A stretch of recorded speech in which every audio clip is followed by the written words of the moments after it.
Mental Labé.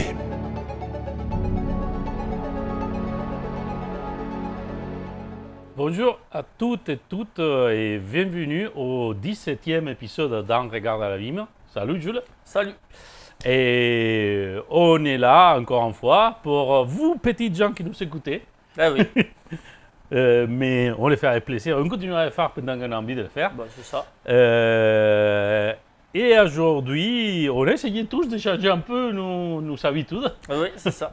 Moi, personnellement, je vais parler d'un album de musique, de métal, pour être précis, et un vidéo-jeu. Que je n'ai parlé ni de musique ni de vidéo-jeu jusqu'à maintenant, même si je l'avais dans les programmes depuis Ouais. les débuts.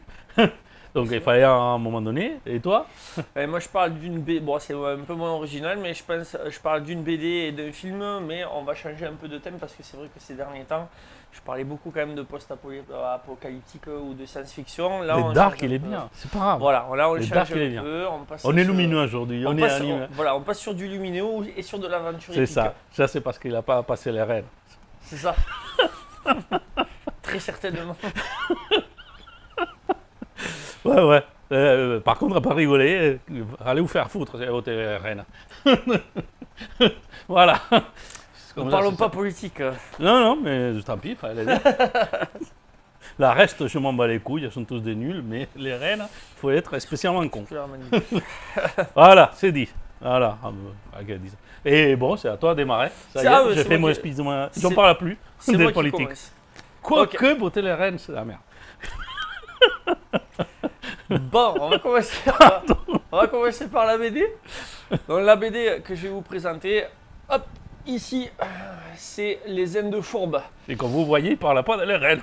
Non, j'ai décidé de ne pas parler de politique parce que c'est toute la merde.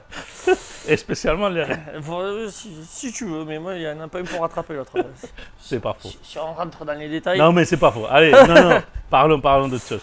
Bon, donc on va parler des Indes Fourbes, de Aïroles et Guarnido, donc qui est une BD classée dans la BD franco-belge parce que c'est un éditeur français qui le fait, mais le scénariste est français, le dessinateur est espagnol, donc on l'a dit en off, peut-on réellement parler de BD franco-belge? Ouais, mais c'est un peu les mêmes cas de C'est le figure que style. sur les mangas, Voilà, c'est etc. exactement, c'est le style. Pareil pour les comics, parce qu'il y a énormément de. Et de toute façon, dessinateurs en espagnols vrai, aussi. les dessinateurs autres que, notamment les Espagnols, compte tenu qu'à l'Espagne, bon, il y a un marché aussi des Mais bandes il y a dessinées. beaucoup d'auteurs espagnols. Il y en a je crois, beaucoup, même, mais dans les propres pays, il y a voilà, un marché c'est ça. très ciblé, avec un type très particulier. Et la plupart, pour aller plus loin, il faut partir ailleurs. Voilà, et puis quand ils percent, soit ils vont travailler en France parce qu'ils se dirigent vers la BD, soit ils vont vers les États-Unis, le comics. Ou les mangas, parce qu'il y en a aussi. Oui, certainement, oui, bien sûr. Bon, Les Indes Fourbes, donc, c'est une BD qui se rapprocherait plus d'un roman graphique puisque c'est un one-shot qui fait à peu près 160 pages. C'est aux éditions Delcourt, c'est sorti en 2019. Donc le scénario est de Alain Aïroles, donc je le prononce à l'espagnol mais il est français, donc peut-être que ça se prononce pas comme ça, donc je présente mes excuses si j'ai mal à prononcer le nom. Et après De toute façon, tu as déjà écorché les noms voilà, c'est espagnols. ça, c'est ça. T'inquiète pas. Et le dessin, comment tu prononces ça du coup Juanjo, Juanjo et Garnido. Garnido. Ouais, moi j'ai dit quoi. Ouais, effectivement. Bon, voilà. De toute façon, vous savez, depuis, pour ceux qui nous suivent, que les noms et moi, c'est pas, voilà, c'est pas bien, c'est pas cool. Non, tu as raison. Je dis une connerie, c'est Guarnido. Ah bon, ça va. Ah, pour une fois, j'ai pas Non, c'est moi qui dis n'importe quoi. J'ai pas C'est écorché. Guarnido. Bon, en même temps, tu m'as dit que tu étais fatigué, donc peut-être que. Oui, ça collabore. Mon Et, cerveau, il fait. Voilà. Et je parle des couleurs parce que en fait cette BD est vraiment, c'est un bijou, c'est une œuvre d'art pour moi. Et les couleurs sont magnifiques. Il y a 3 personnes qui ont travaillé dessus, donc il y a Guarnido. Et, il y a un dessinateur qui s'appelle Jean Bastide et une coloriste qui s'appelle Hermeline Janico-Tixé. Et le travail est c'est herculien, le travail qu'ils ont fait. Profite. Ouais, profite. Je vais vous parler vite fait de Alain Aérolès, du coup, qui est un scénariste de BD français né en 1968.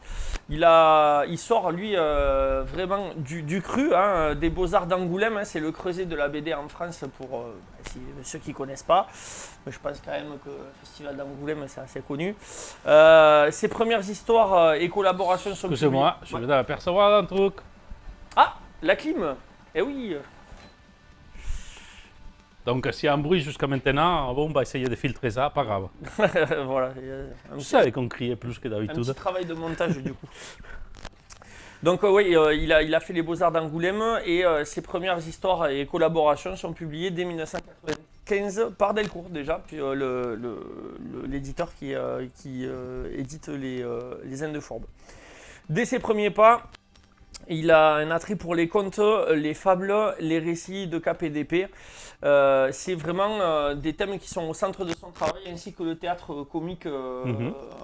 C'est quelqu'un qui doit être très féru d'histoire, je pense. De toute façon, les Indes de Fourbe en est l'image.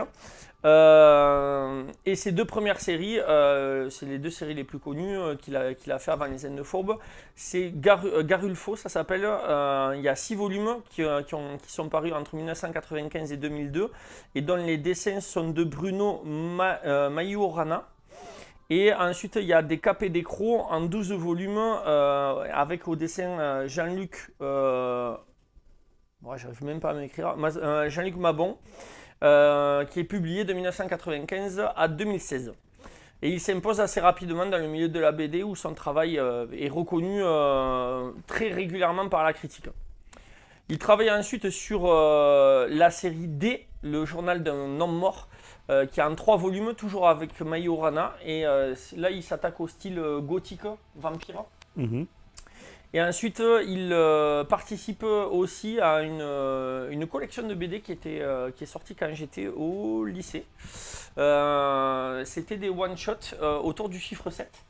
En fait, il y avait 7 mercenaires, 7 assassins, 7, et en fait, le but, c'était un scénariste et un dessinateur différents à chaque BD, et ils participaient à la création de ce lore autour du chiffre 7. Et donc, Aérolès, lui, a scénarisé les 7 missionnaires avec Giton en dessinateur.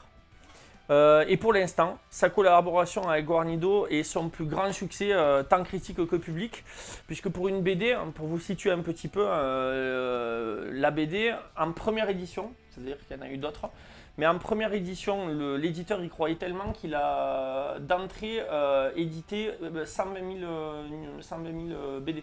Ah ouais, quand en même. Premier tirage, 120 000 BD et tout livre confondu. Quand il est sorti les premiers mois d'exploitation, il a été classé 7e bouquin le plus vendu en France. Quand même. Ouais, le plus vendu en France. Donc ouais, un succès critique qui a eu plusieurs prix et qui avait été présenté aussi en avant-première à Angoulême. Bon, donc une BD avec un travail vraiment d'orfèvre, tant au niveau du scénario que des dessins. Et depuis les Indes de Fourbe, il travaille en parallèle sur 2 séries qui sont en cours. Il travaille sur les Chimères de Vénus avec le dessinateur Étienne Young, qui pour l'instant compte 2 tomes. Et il travaille aussi sur L'Ombre des Lumières avec le dessinateur Richard Guérino. Et pour l'instant, il n'y a qu'un tome qui est sorti. Donc ça, c'était pour présenter vite fait l'auteur, le scénariste. On va parler de Guarnido maintenant, qui est un auteur de BD, qui est un artiste, qui est aussi animateur de personnages et de décors. Il est illustrateur, il est coloriste et il est de nationalité espagnole, donc comme on l'a dit. Lui, il est diplômé des Beaux-Arts de la faculté de Grenade, c'est de là-bas qu'il est né, il est né en Andalousie. Et il commence sa carrière par concevoir des fanzines et publie assez rapidement des illustrations. Il se fait remarquer et il publie des illustrations pour les versions espagnoles des comics des Marvel. C'est l'éditeur fait appel à lui pour rajouter des planches, des dessins, enfin, des couvertures et tout ça.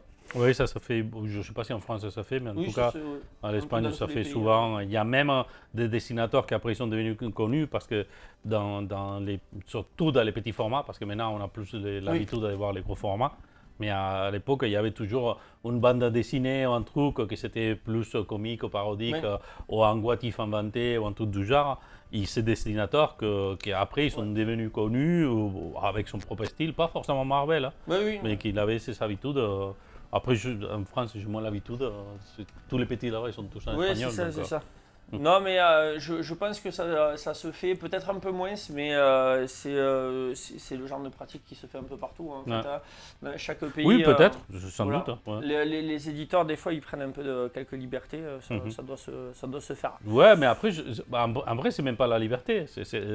Les comics en soi, c'est identique. C'est les pages que tu rajoutes avant ou après, quoi. Oui, quand je parle de liberté, c'est ce que tu rajoutes autour du comics originel. Oui, bien sûr.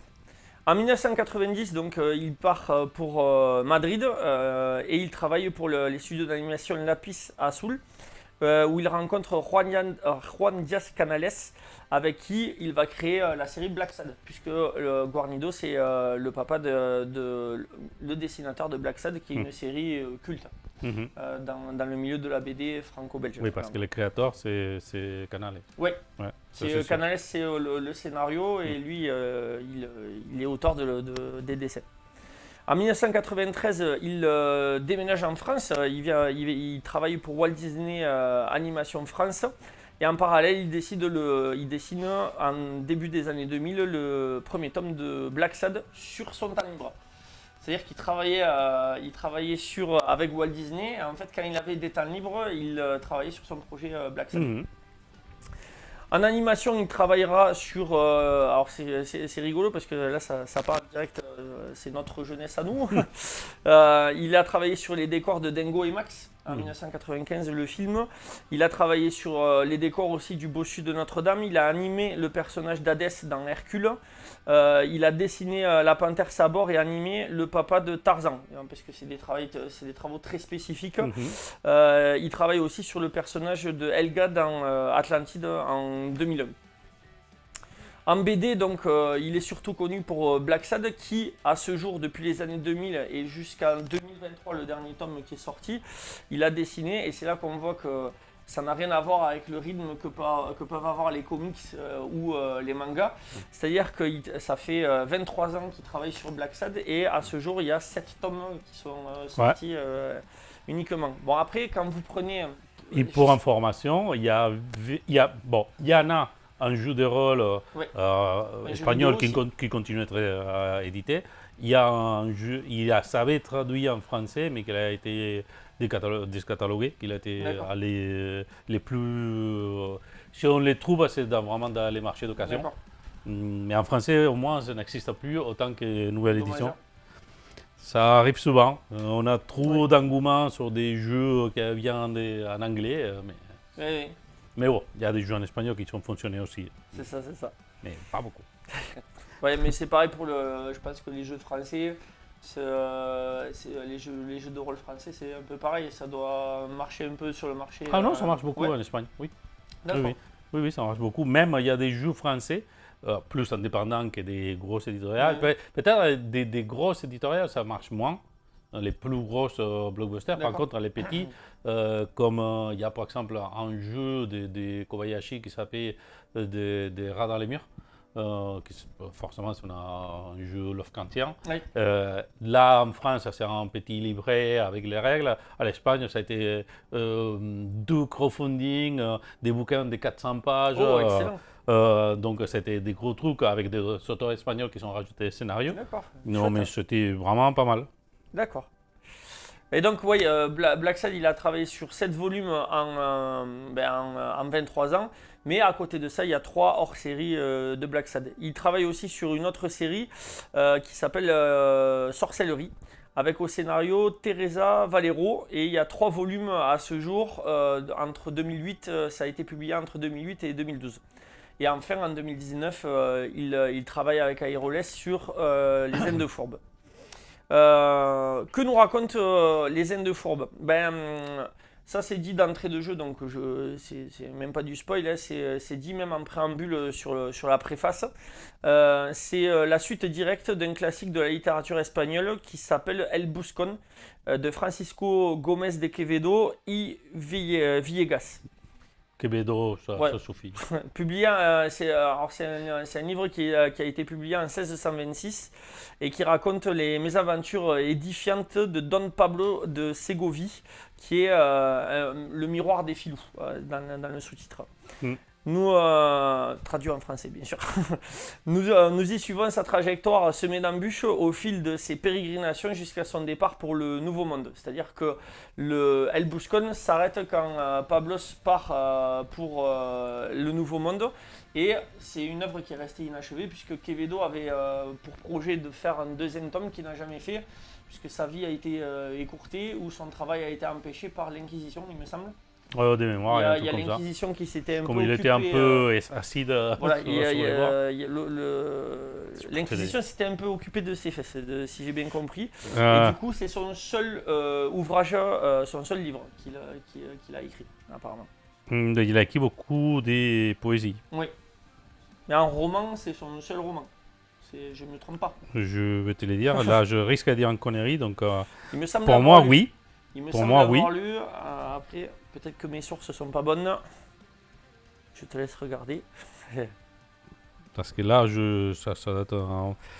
Il a écrit. Ah ouais, mais en fait, en tant que roman, oui. Il y a des autres, en fait, des autres romans qui en fait, c'est des nouvelles. C'est des nouvelles, d'accord. Ouais.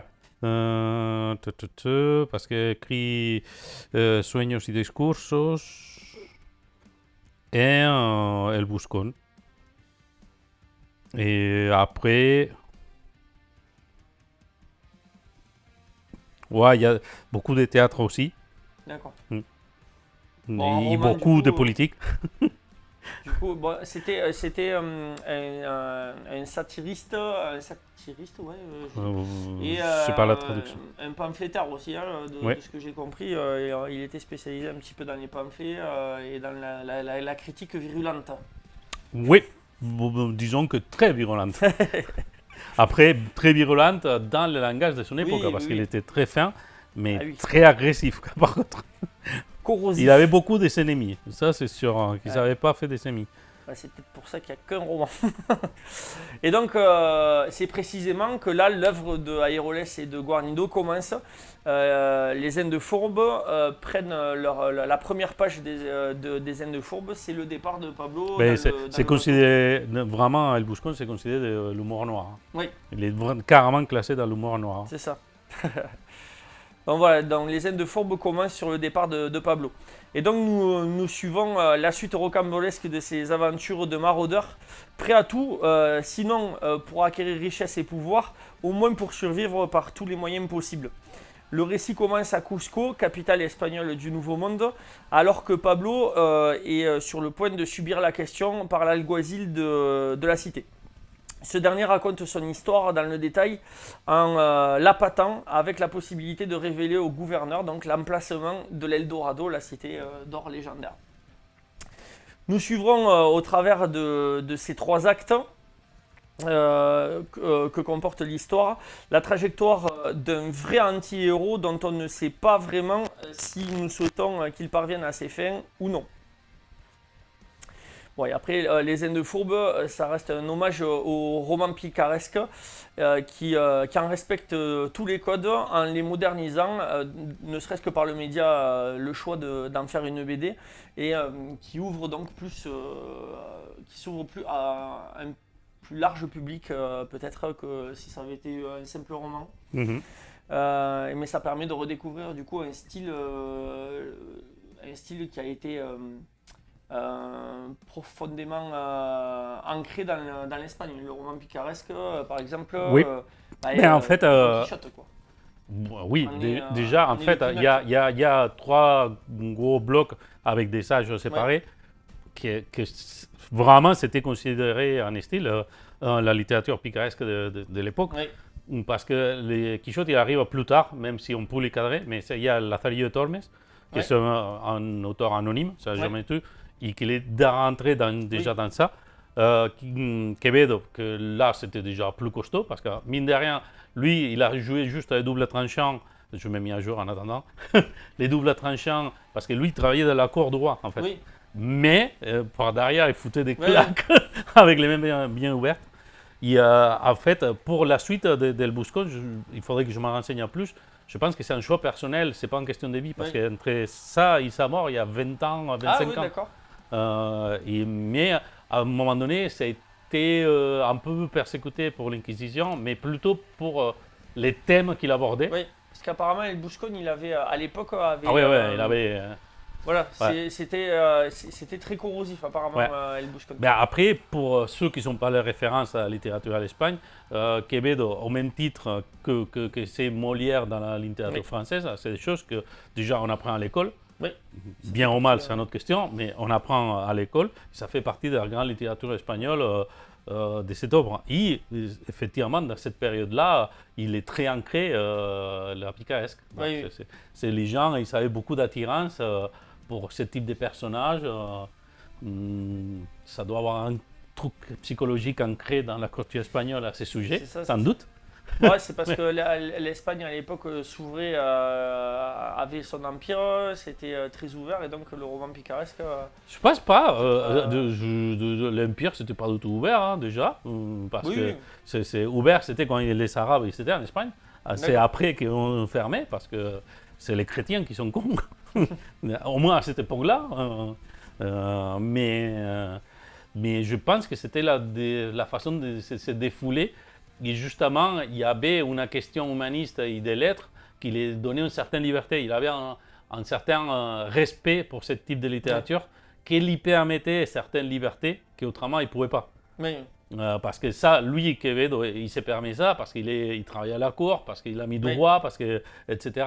Même si ça fait un peu taquiner, il n'allait pas finir en tôle si vite. Mais un peu comme Molière avec Louis XIV d'ailleurs. Ouais, Molière il avoinait beaucoup, mais parce qu'il savait qu'il était un peu protégé quand même par. Il avait beaucoup d'ennemis, mais ses ennemis, le roi Louis XIV, il disait non, vous l'embêtez pas, c'est mon auteur de théâtre. Je ne sais pas si on va si loin, mais je pense qu'on peut faire une comparaison. Ouais. Donc, mine de rien, à la fin, lui, il est parti de l'Espagne pour s'occuper d'un vice-roi, comment ça s'appelle en français, vice-roi. S'occuper du vice-roi ouais. D'accord. Ouais, c'est en tant que pas roi, c'est une figure secondaire de droit. D'accord. Je cherche la traduction.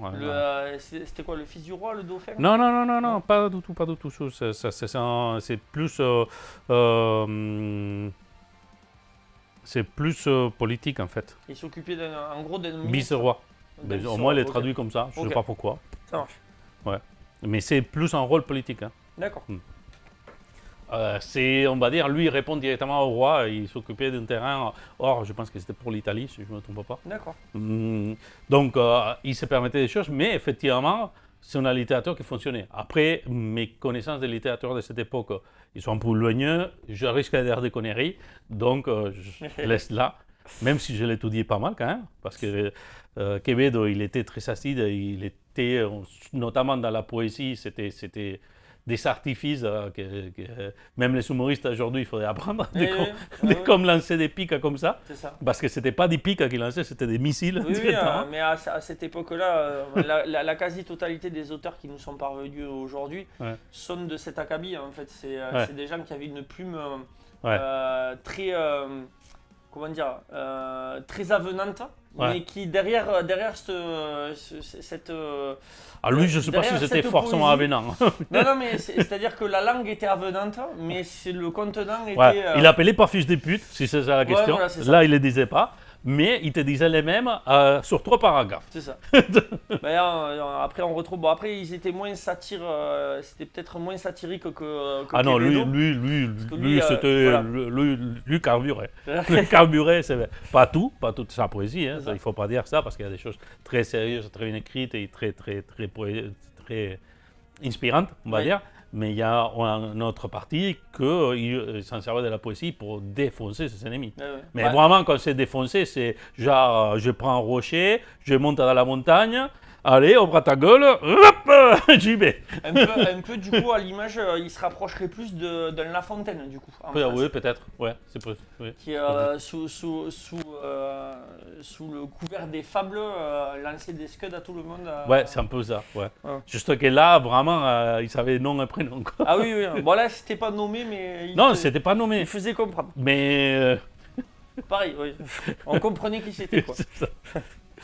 Bon, voilà, et donc les auteurs nous offrent un roman picaresque qui est magnifié par l'art du dessinateur de Guarnido. Aeroles dépeint un récit épique d'un anti-héros attachant, donc j'ai fait un néologisme, voire pire. Il nous conduit aux quatre coins de l'Empire espagnol, de Ségovie à Cusco, en passant par la jungle profonde et avant de revenir à Madrid. Il y respecte les règles donc, du roman picaresque qui raconte un récit à la première personne, évoquant la vie d'un gueux, donc soit un vagabond, soit un mendiant, soit un voleur, soit un escroc, soit les quatre en même temps, en l'occurrence Pablo, et qui va vivre d'invraisemblables aventures et servir de nombreux maîtres et côtoyer toutes les couches de la société. En fait. C'est le principe du roman picaresque. Oui. L'histoire se présente comme une intrigue à tiroir qui regorge de twists et de flashbacks pas forcément originaux mais qui sont quand même très efficaces et qui nous gardent sous tension jusqu'au dénouement final. Aeroles donc profite de Pablo pour aborder les aspects les plus sombres de l'histoire de l'humanité et aussi un peu de l'Espagne puisqu'il évoque, à travers les planches de Guarnido, il parle de l'esclavagisme, du colonialisme plus ou moins brutal, au nom du roi et du catholicisme, de la question. On a le sort des indigènes natifs qui sont envahis, dépossédés et massacrés, le désespoir et l'extrême pauvreté de la population espagnole, les malversations des gens de pouvoir, l'appât du gain, la trahison sous toutes ses formes. Bref, c'est une œuvre complexe. Qui est très intelligente. Et donc, si l'écriture est intelligente, le travail de Guarnido est titanesque sous son crayon et ses pinceaux. Bon, moi j'ai dit crayon et pinceau, alors que s'il faut, il a fait ça par ordinateur, mais bon, vous me comprenez. Non, je pense pas. Pour moi, non, je pense pas. Ouais, je pense pas. Non. On voit les traces de pinceau, hein, donc je pars du principe que ça a été fait. Sinon, on les fait en imitant, quoi. Voilà. Mais je pense pas, non. Donc, il donne vie à tout ce petit monde, à tous ces personnages, et de quelle manière du plus petit détail au plan le plus large, chaque page, chaque case sont un vrai chef-d'œuvre pour moi. Je ne sais pas ce que tu en as pensé. Ah ouais, c'est magnifique. Mais on peut passer littéralement des heures sur une page à regarder tous les détails. Ces décors sont variés, ces mouvements sont très originaux. Il y a des plans de caméra, des plans de caméra. Les plans qu'il choisit sont très fluides. On n'a pas l'impression, presque on verrait s'animer la page, tellement il y a de la vie dedans. Ces clins d'œil à l'art de l'époque, il fait aussi également des clins d'œil à l'art de l'époque, puisque l'introduction, c'est Velázquez qui est en train de peindre les Ménines. Et à la fin aussi d'ailleurs, et on voit de temps en temps quand ça se passe en Espagne, on voit des œuvres d'art de l'époque ou des inspirations d'autres œuvres emblématiques de l'époque, notamment le Jeune mendiant de Murillo. Donc c'est un travail et une édition d'orfèvre, hein, puisque c'est vraiment une BD qui est très avec le papier, le papier est magnifique, la forme, c'est un joli écrin, quoi, un joli écrin pour une superbe histoire. Et donc pour ma part, c'est pour vous donner mon avis, hein, c'est un livre qui m'a transporté, dans lequel je me suis plongé longuement, ne serait-ce que par son esthétisme incroyable, mais l'histoire racontée réserve de savoureuses surprises, même si certaines surprises entre guillemets sont peut-être un peu téléphonées, mais il faut foncer, hein, pour moi, il faut foncer aux côtés de ce gredin et remonter le temps jusqu'à l'âge d'or de l'Espagne. Aimer ou détester Pablo de Ségovie, mais quoi qu'il arrive, suivez-le jusqu'au bout de son histoire et Déjà, ne normalement, l'oubliez ce sont des personnages faits pour être détestés. pas. Oui, Parce qu'ils doivent représenter tous ceux qui font de mal c'est ça, dans la société. mais en même temps, ils ont un côté. Oui, chaque mais parce personnage a un qu'il côté faut qu'ils attachant. s'attachent. Voilà, c'est ça. Ah. Et pour finir, comme d'habitude, je donnerai un petit peu le ressenti du public sur Babelio. Et c'est là que je vois que c'est un livre qui s'est vraiment très très bien vendu. Puisque d'habitude, quand je parle de livres et que je parle du ressenti du public, c'est toujours une centaine de votes. Mhm. Alors que là, sur Babelio, on est à 4,4 sur 5 pour presque 1600 votants. Et sur Sens Critique, on est à 8,1 sur 10 pour 3100 votants. Quand même. Donc c'est une BD qui a vraiment Ah bien ouais, qu'il a marché.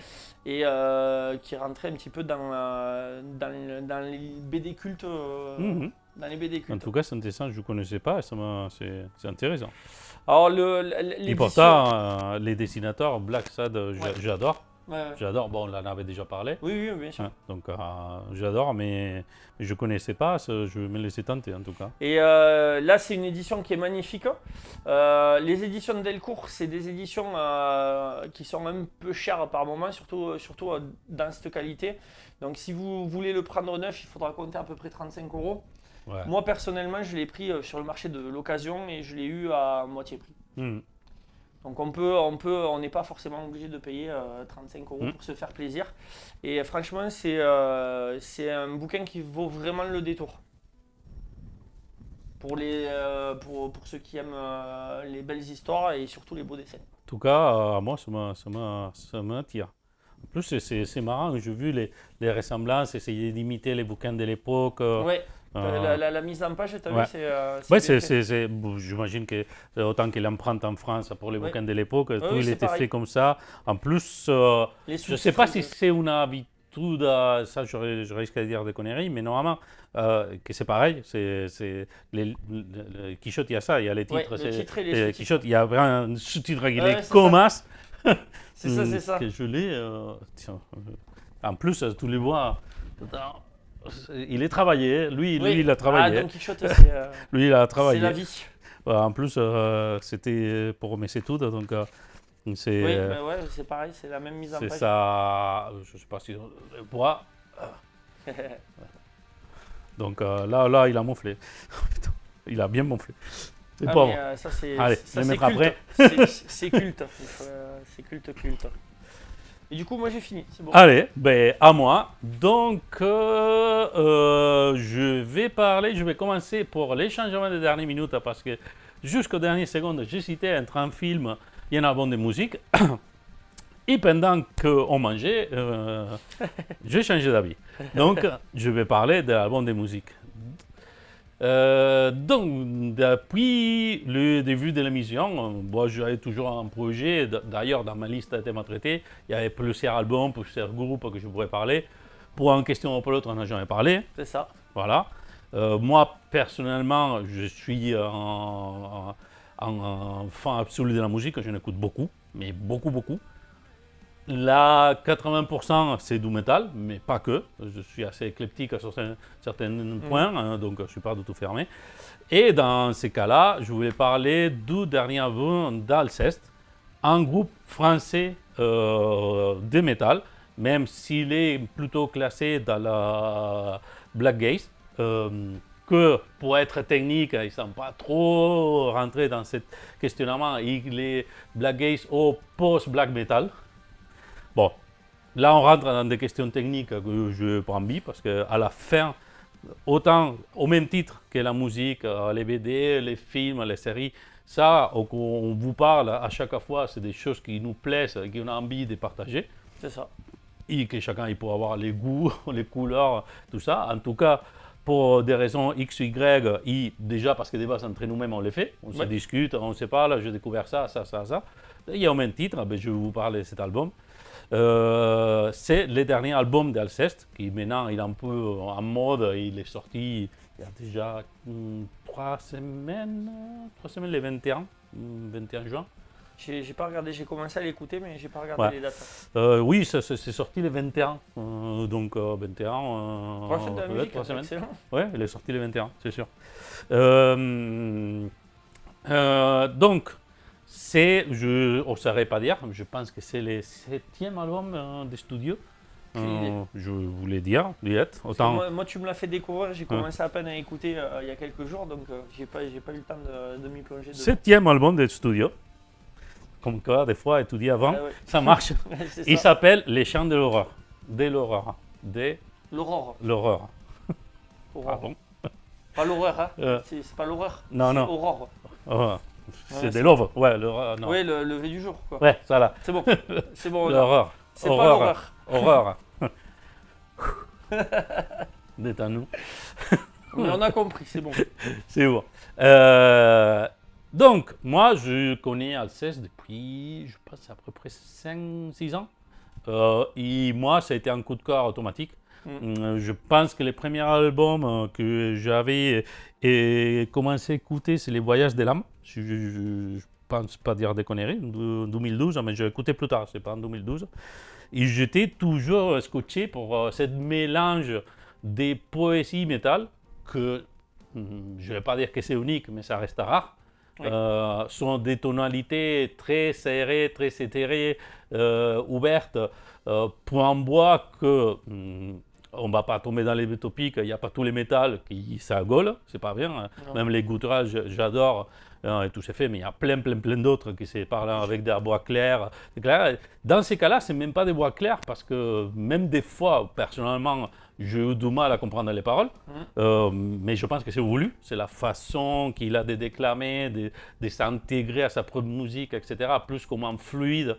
C'est un peu justement, c'est pour ça qu'on peut parler de technicisme, mais qu'on peut s'approcher du black metal, où les bois en soi, on a presque tout le temps très mal à comprendre ce qu'ils disent, mais pas tout le temps, hein, mais c'est voulu parce que c'est une volonté dans les distorsions, et dès que la bois, il devient un instrument de plus, c'est toujours un instrument, on ne se trompe pas, mais là, ça devient vraiment une continuité de la musique, en fait.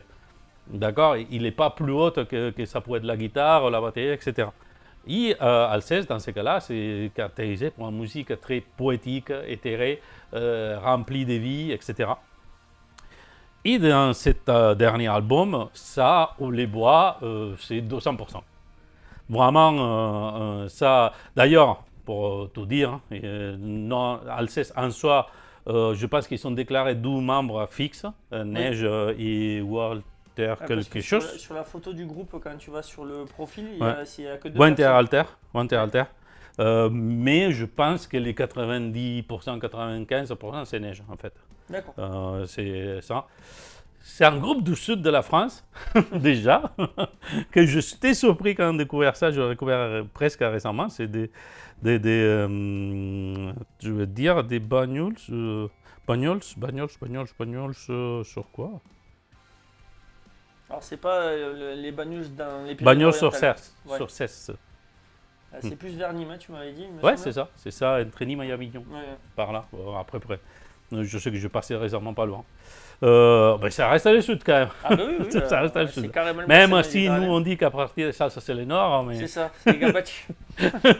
ça reste à le sud. C'est ça. Mais nous on est plus au sud qu'au sud. Ah ouais. On est tellement au sud qu'on est le nord de l'Espagne. C'est ça, exactement. Donc dans cet album-là, j'ai vraiment aimé depuis le début. Ça avait sorti 12 chansons sur 12 singles. C'était L'Embol et La Flamme Jumelle. L'Embol, déjà, ça m'avait emporté, les projets. Ouais. Et La Flamme Jumelle, je dois quand même donner un point d'honneur à tous ceux qui s'aiment la poésie dans les vidéoclips. Faites un tour sur la vidéo de La Flamme Jumelle. C'est hyper simple. C'est vraiment deux filles en train de danser, raconter l'histoire au rythme de la musique. Mais moi, je l'ai regardé genre 15-20 fois. Quoi. D'accord. J'étais hypnotisé. Je ne suis pas forcément un grand aimant de la danse, hein, mais là, à l'occasion, tel comme il est fait dans la photographie, les passages, etc., ça m'a fait un effet. J'avais eu des accroches. Il y a un vidéo musical qu'il avait fait Paradise Lost sur une chanson qui s'appelle je vais dire n'importe quoi.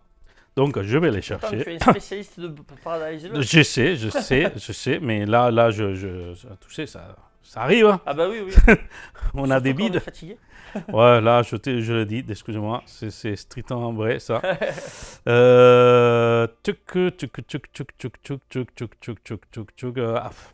Fate Deveisa, Dis Unitas.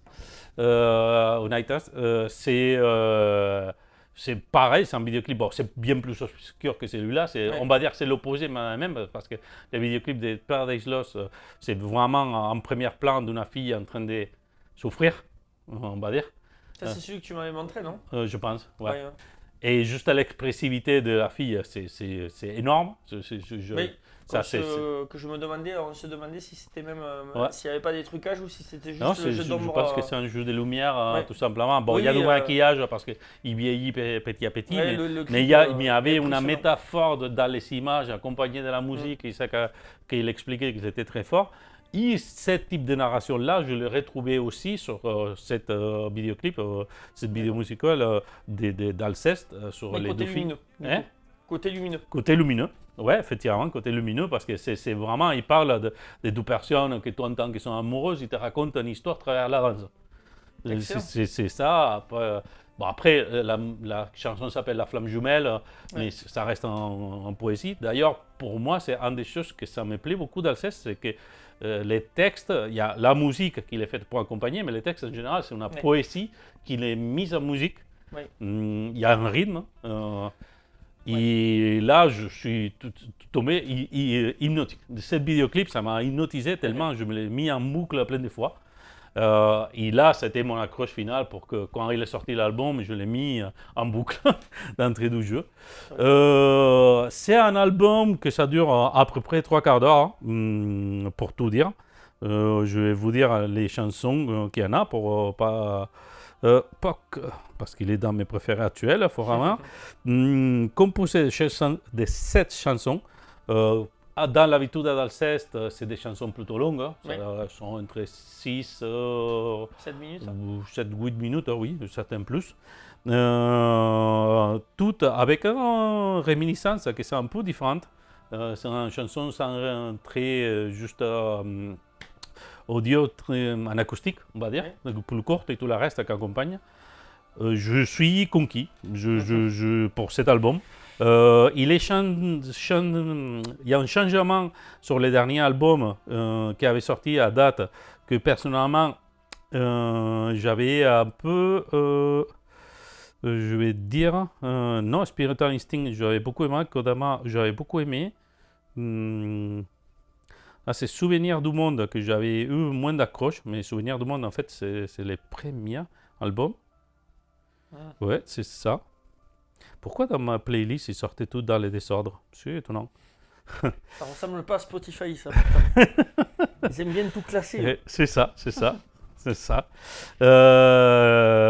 Donc, pour moi, c'est une évolution. Ouais, effectivement, Spiritual Instinct, que c'est l'avant-dernière. Avant celui-là, j'avais déjà bien accroché. Autant musicalement que dans les paroles et tout et compagnie. Et là, avec les chants de l'aurore, je veux vraiment, pour moi, c'est un top. C'est dans la continuité. Il ne change pas son style, il ne révolue pas, il ne casse pas ça qu'ils ont créé. Juste qu'il vraiment, il prend ça qu'il sait faire, il le monte au niveau de puissance.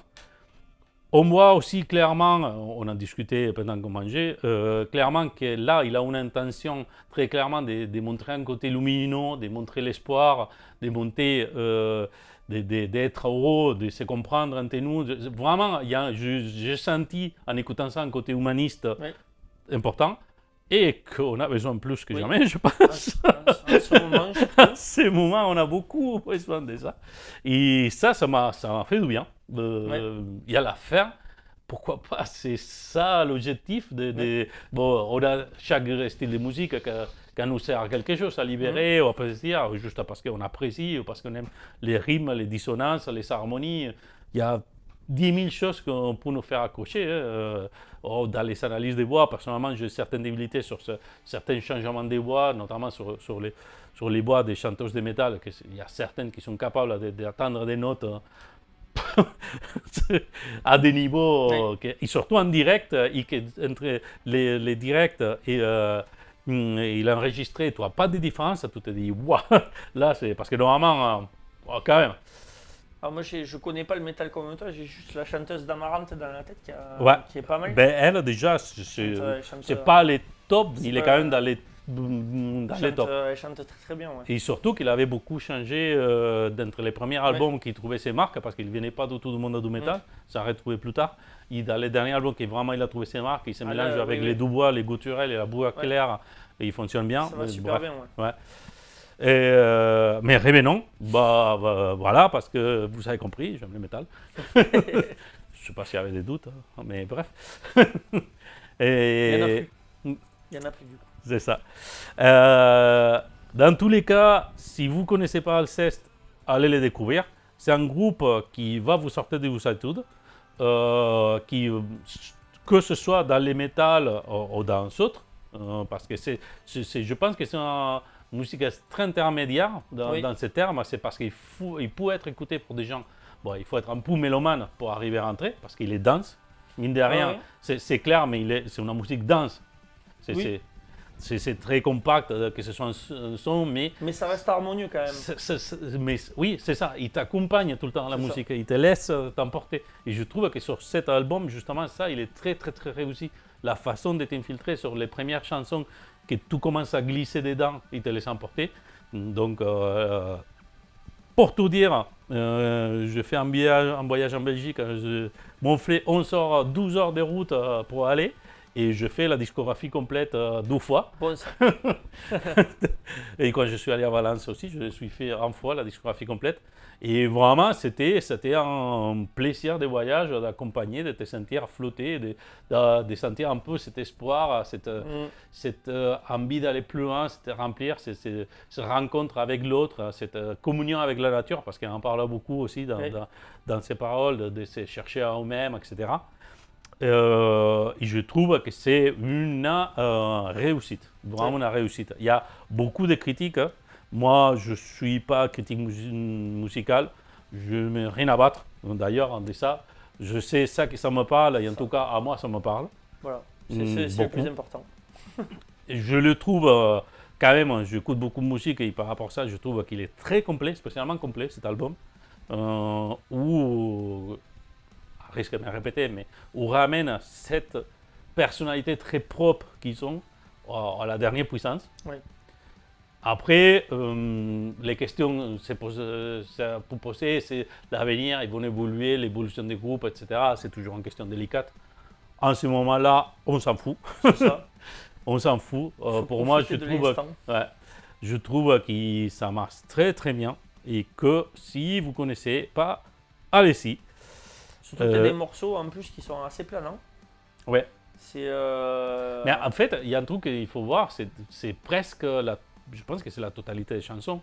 Les paroles sont très courtes tout le temps. Oui, Après, il les répète des fois, plusieurs fois, mais ils sont très courtes. Et il est habillé de la musique. Oui, donc, c'est la musique qui peut mettre dans un bon mood. Ouais. Parce qu'en plus, ça c'est une de notre questions, c'est que après, dans les métals, c'est très connu, je pense que les métalleux, ils sont beaucoup ça, mais on a beaucoup la mauvaise habitude de vouloir avoir des chansons qui nous racontent des choses, qui nous parlent. Il faut comprendre, etc. Et si on ne comprend pas, on fait n'importe quoi. Il faut des chansons qui s'annoncent. Bref. Bref. Et là, on raconte des musiques qui racontent des histoires à travers la musique. Oui. Que ça ramène à l'essence même de la musique, qu'on est trouvé presque dans les classiques. Le vol du bourdon. Ouais. Non, mais je dis ça, je le dis beaucoup de fois, mais à un niveau évolution musicale, même si certains peuvent me traiter de fou, mais pour moi, l'évolution naturelle de la musique classique, il a été le métal. Et je ne plaisante pas du tout sur ça que je dis. C'est les compositions symphonique, Orchestral, ouais. on ne le trouve pas ailleurs hors le métal. Au moins dans les contextes actuels musicaux. Oui. D'accord. Les pop, ils font ça qu'ils veulent. Il y a certains artistes qui valent la peine. Les 95%, c'est poubelle. Mais bref, sans dire des noms. Toujours mesuré, toujours mesuré. toujours. Pourquoi C'est de la merde. Non, mais c'est vrai, je te suis. Un peu. Non, allez, pas tout, mais beaucoup. C'est ça. Mais c'est vrai que ce type de composition alambiquée, complexe, etc., on les trouve énormément dans les métal symphoniques, dans les black metal. Ça, c'est des compositions que peut-être dans les rock on peut trouver, mais les rock, on va aller plus dans les progressifs. Il est progressif, c'est du métal plus que du rock. Du métal, oui, bien sûr. La plupart, c'est à l'inverse, c'était du métal qui est devenu progressif. Donc, bref. Bon, et après, les stoners, machin, bon, parlons, on pourrait passer des heures à parler de ça, mais c'est vrai que cette composition, cette façon de parler à travers la musique, et pas juste les paroles, attention, hein, sans dénigrer l'importance des paroles, hein, parce que la parole bien écrite et qui t'explique des choses, c'est aussi très important.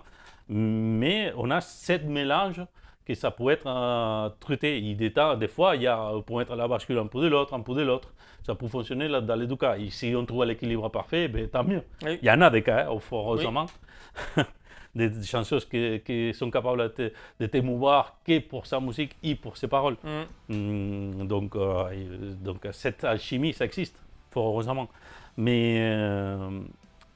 Mais la musique, c'est aussi bien, c'est une habitude à juste te laisser emporter pour les notes, à trouver en guitare, en basse, etc., qui te parlent, qui te laisse juste communiquer des choses à travers de l'instrument. Et c'est ça qu'il essaie de faire, raconter l'histoire. Pour moi, encore une fois, il y a un insistant, parce qu'à la fin, je parle d'Alceste sur cette cour. Cet vidéoclip de La Flamme Jumelle, pour moi, c'est l'exemple parfait de ça. C'est cette combinaison. Honnêtement, si je pouvais voir 100 concerts, ces deux filles en train de danser pendant qu'ils sonnent de la musique, je pense que je serais déjà au 7e ciel extasié et ça suffira. Mais je lance des idées, qui sait, peut-être quelqu'un l'écoutera, il y a des bonnes idées par là. Bref. Poésie d'ailleurs qu'on retrouve aussi dans les pochettes des albums. Oui, je l'écoute sur Spotify, donc les pochettes. On ne peut pas montrer les pochettes, mais les pochettes, vous avez des visuels sur Internet. Les pochettes après, c'est intéressant que pour moi je m'en sers de temps en temps. C'est que sur Bandcamp, des fois, si on veut vraiment vous soutenir, quand tu télécharges l'album, il y a les pochettes avec Bandcamp. C'est pas mal, mais après, c'est de dématérialiser. Après, apprenons que un des derniers aussi des CD, il vient de fermer. Hein. Oui. Là, il aura de moins en moins. C'est ça. Même apparemment, il y a Sony qui est en train, j'ai lu un article là, qui disait qu'ils étaient en train de lâcher aussi les DVD et les Blu-ray apparemment. Ouais, mais pour moi, ça va faire exactement pareil que les vinyles. Hein. Oui, ça va revenir à un moment donné. Il va revenir, mais comme un truc de collectionneur. Ouais. Donc, ce qui est bien dommage parce que c'est déjà un truc de collectionneur, mais qui est à des prix plutôt abordables et ça va devenir un peu moins abordable. Ouais, après, moi personnellement, pendant longtemps, j'étais attaché au physique. Là, je suis un peu décroché pas mal. Oui. Donc, on devient tous un peu comme ça. Parce que moi, j'étais vachement aussi sur l'objet, le machin. Et c'est vrai qu'avec l'arrivée des plateformes. Les seuls que je lâche pas, c'est quand même les livres. Parce que ça, je trouve les livres, BD, comics et tout ça. Je trouvais que les papiers, ça donne, etc. Mais déjà, les vinyles, je n'étais pas trop fan. Les CD, c'était vraiment l'importance de la musique qui était dedans. Même, je ne veux pas dire que je n'ai pas apprécié les pochettes. Hein. Je m'en souviendrai toujours de cette pochette magique pour que quelqu'un ait des Red Hot Chili Peppers, des Blood Sugar magiques, qui est tout déployé, qui était tout écrit à la main. Je pense que c'est les chanteurs qui l'avaient écrit, si je ne dis pas de conneries, peut-être pas. Mais c'est ça, quand je l'avais vu en étant ado, c'était. Ouais, en plus, il faisait des trucs originaux. Souvent. C'est ça. Bref, on dérive pas mal. En tout cas, laissez-vous emporter pour Alceste. Laissez-vous découvrir pour cet album. Et pour ceux qui ne s'écoutent pas de métal, laissez-le découvrir. Donnez une opportunité parce que la musique, il y a plein de choses bonnes dans tous les styles, par ailleurs. Après, au moins, vous avez essayé. On aime, on n'aime pas, mais au moins, on essaie. Tout à fait, ça. Et voilà. Donc J'enchaîne toi, ouais, bah si. Allez, on va enchaîner Putain, sur on le va faire film. un pro encore cette fois-ci. C'est ça. Donc, je vais vous parler d'un film qui commence à dater. C'est Soyez sympa rembobiné de Michel Gondry. Dont le titre anglais, alors c'est une production franco-anglaise, donc on peut dire que Soyez sympa rembobiné, c'est aussi le titre officiel. Ça a été en anglais, c'est Beacon Rewind, donc c'est du littéral. Oui, oui, c'est ça. Et Pour un fois. Et au Québec, c'est Vidéo sur demande, le titre du film. Parce qu'ils se sont dit, tout c'est quoi, maintenant vous n'y votre gueule. C'est ça, la France, vous faites un truc logique, ben nous on va faire un truc pas logique. On vous s'emmerde. Bon, après, si on regarde, Oui. si on regarde le film, Vidéo sur demande n'est pas, Non, c'est non, pas mais- illogique. Mais Respectons encore une fois, respectons voilà. les titres originaux quand même. Pour le coup, je comprends pas pourquoi. Mais bon, Pour faire chier. voilà, c'est ça. Je pense que c'est pour faire chier, honnêtement. Très certainement. Très certainement. Et donc, c'est sorti en mars 2008. En plus, tu dis que l'éditeur il est français. Ah non, Oui. c'est franco-canadien. Non, non, il est français. Ah, il est français. C'est D'accord. Michel Gondry. Ça me parle, mais. Pur produit français. D'accord. Et donc, Avec des acteurs américains. Ah, oui, sympa. mais tous ces films, parce qu'en fait, je vais. Ouais, d'accord, je tu vais- vas je vais arriver, tu vas t'expliquer. arriver. Je vais t'expliquer, je vais tout expliquer. D'accord. Et donc, c'est sorti en mars 2008 en France, ce qui nous rajeunit pas, hein, soyons honnêtes. Et dont la première diffusion s'est faite au festival de Sunnydance en janvier 2008. C'est une comédie ovni, on va dire, parce que pour ceux qui connaissent Michel Gondry, c'est quelqu'un qui fait des films très lunaires, très barrés en fait. Mhm. Mais qui sont. Enfin, moi, je suis fan de. J'adore ce réalisateur. Mhm. Donc, c'est un film qui fait 102 minutes. Ça a été produit par Newland Cinema, Focus Feature et Partisan. Donc, Partisan, c'est le producteur français. Focus Feature et Newland Cinema, c'est les Américains. C'est distribué aux États-Unis par Newland Cinema et ça a été distribué en France par EuroParkour de notre cher ami Luc Besson. À la réalisation et au scénario, on trouve Michel Gondry. On n'en rajoutera pas plus. Hein. Et au casting, pour un film franco-américain, on trouve un casting de gala avec Jack Black, qui est un acteur ultra prolifique et un super musicien d'ailleurs, qui adore le métal. Qui est complètement fou furieux dans ce film.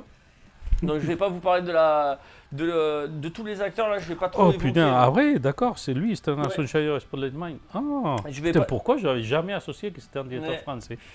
Je vais pas évoquer la filmographie des acteurs des acteurs que je vais évoquer parce qu'elle est trop pléthorique pour choisir de quel film parler. Donc Jack Black est assez connu, je pense. Sinon, un petit Google et ça ira.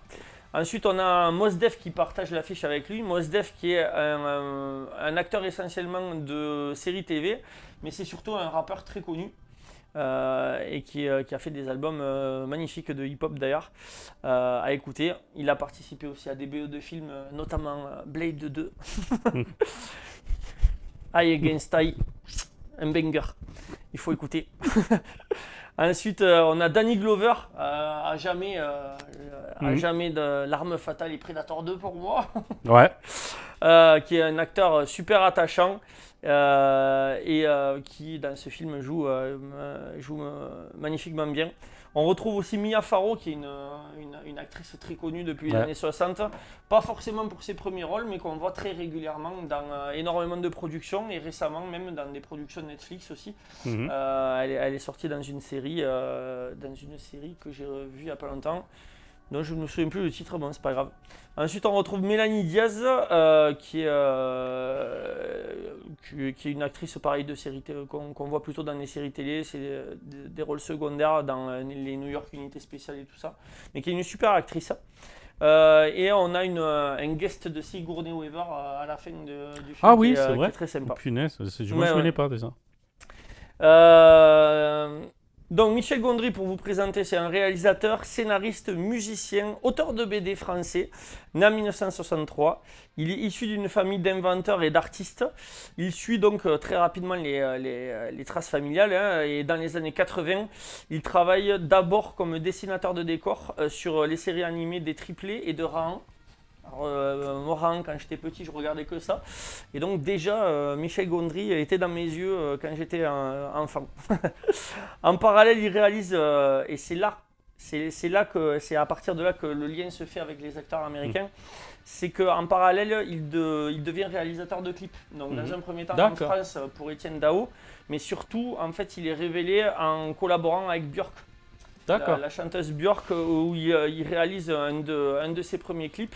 Et ensuite, il participera, je crois, il réalisera 8 clips de Björk en tout. Ce qui est assez colossal, hein. Normalement, c'est pas autant.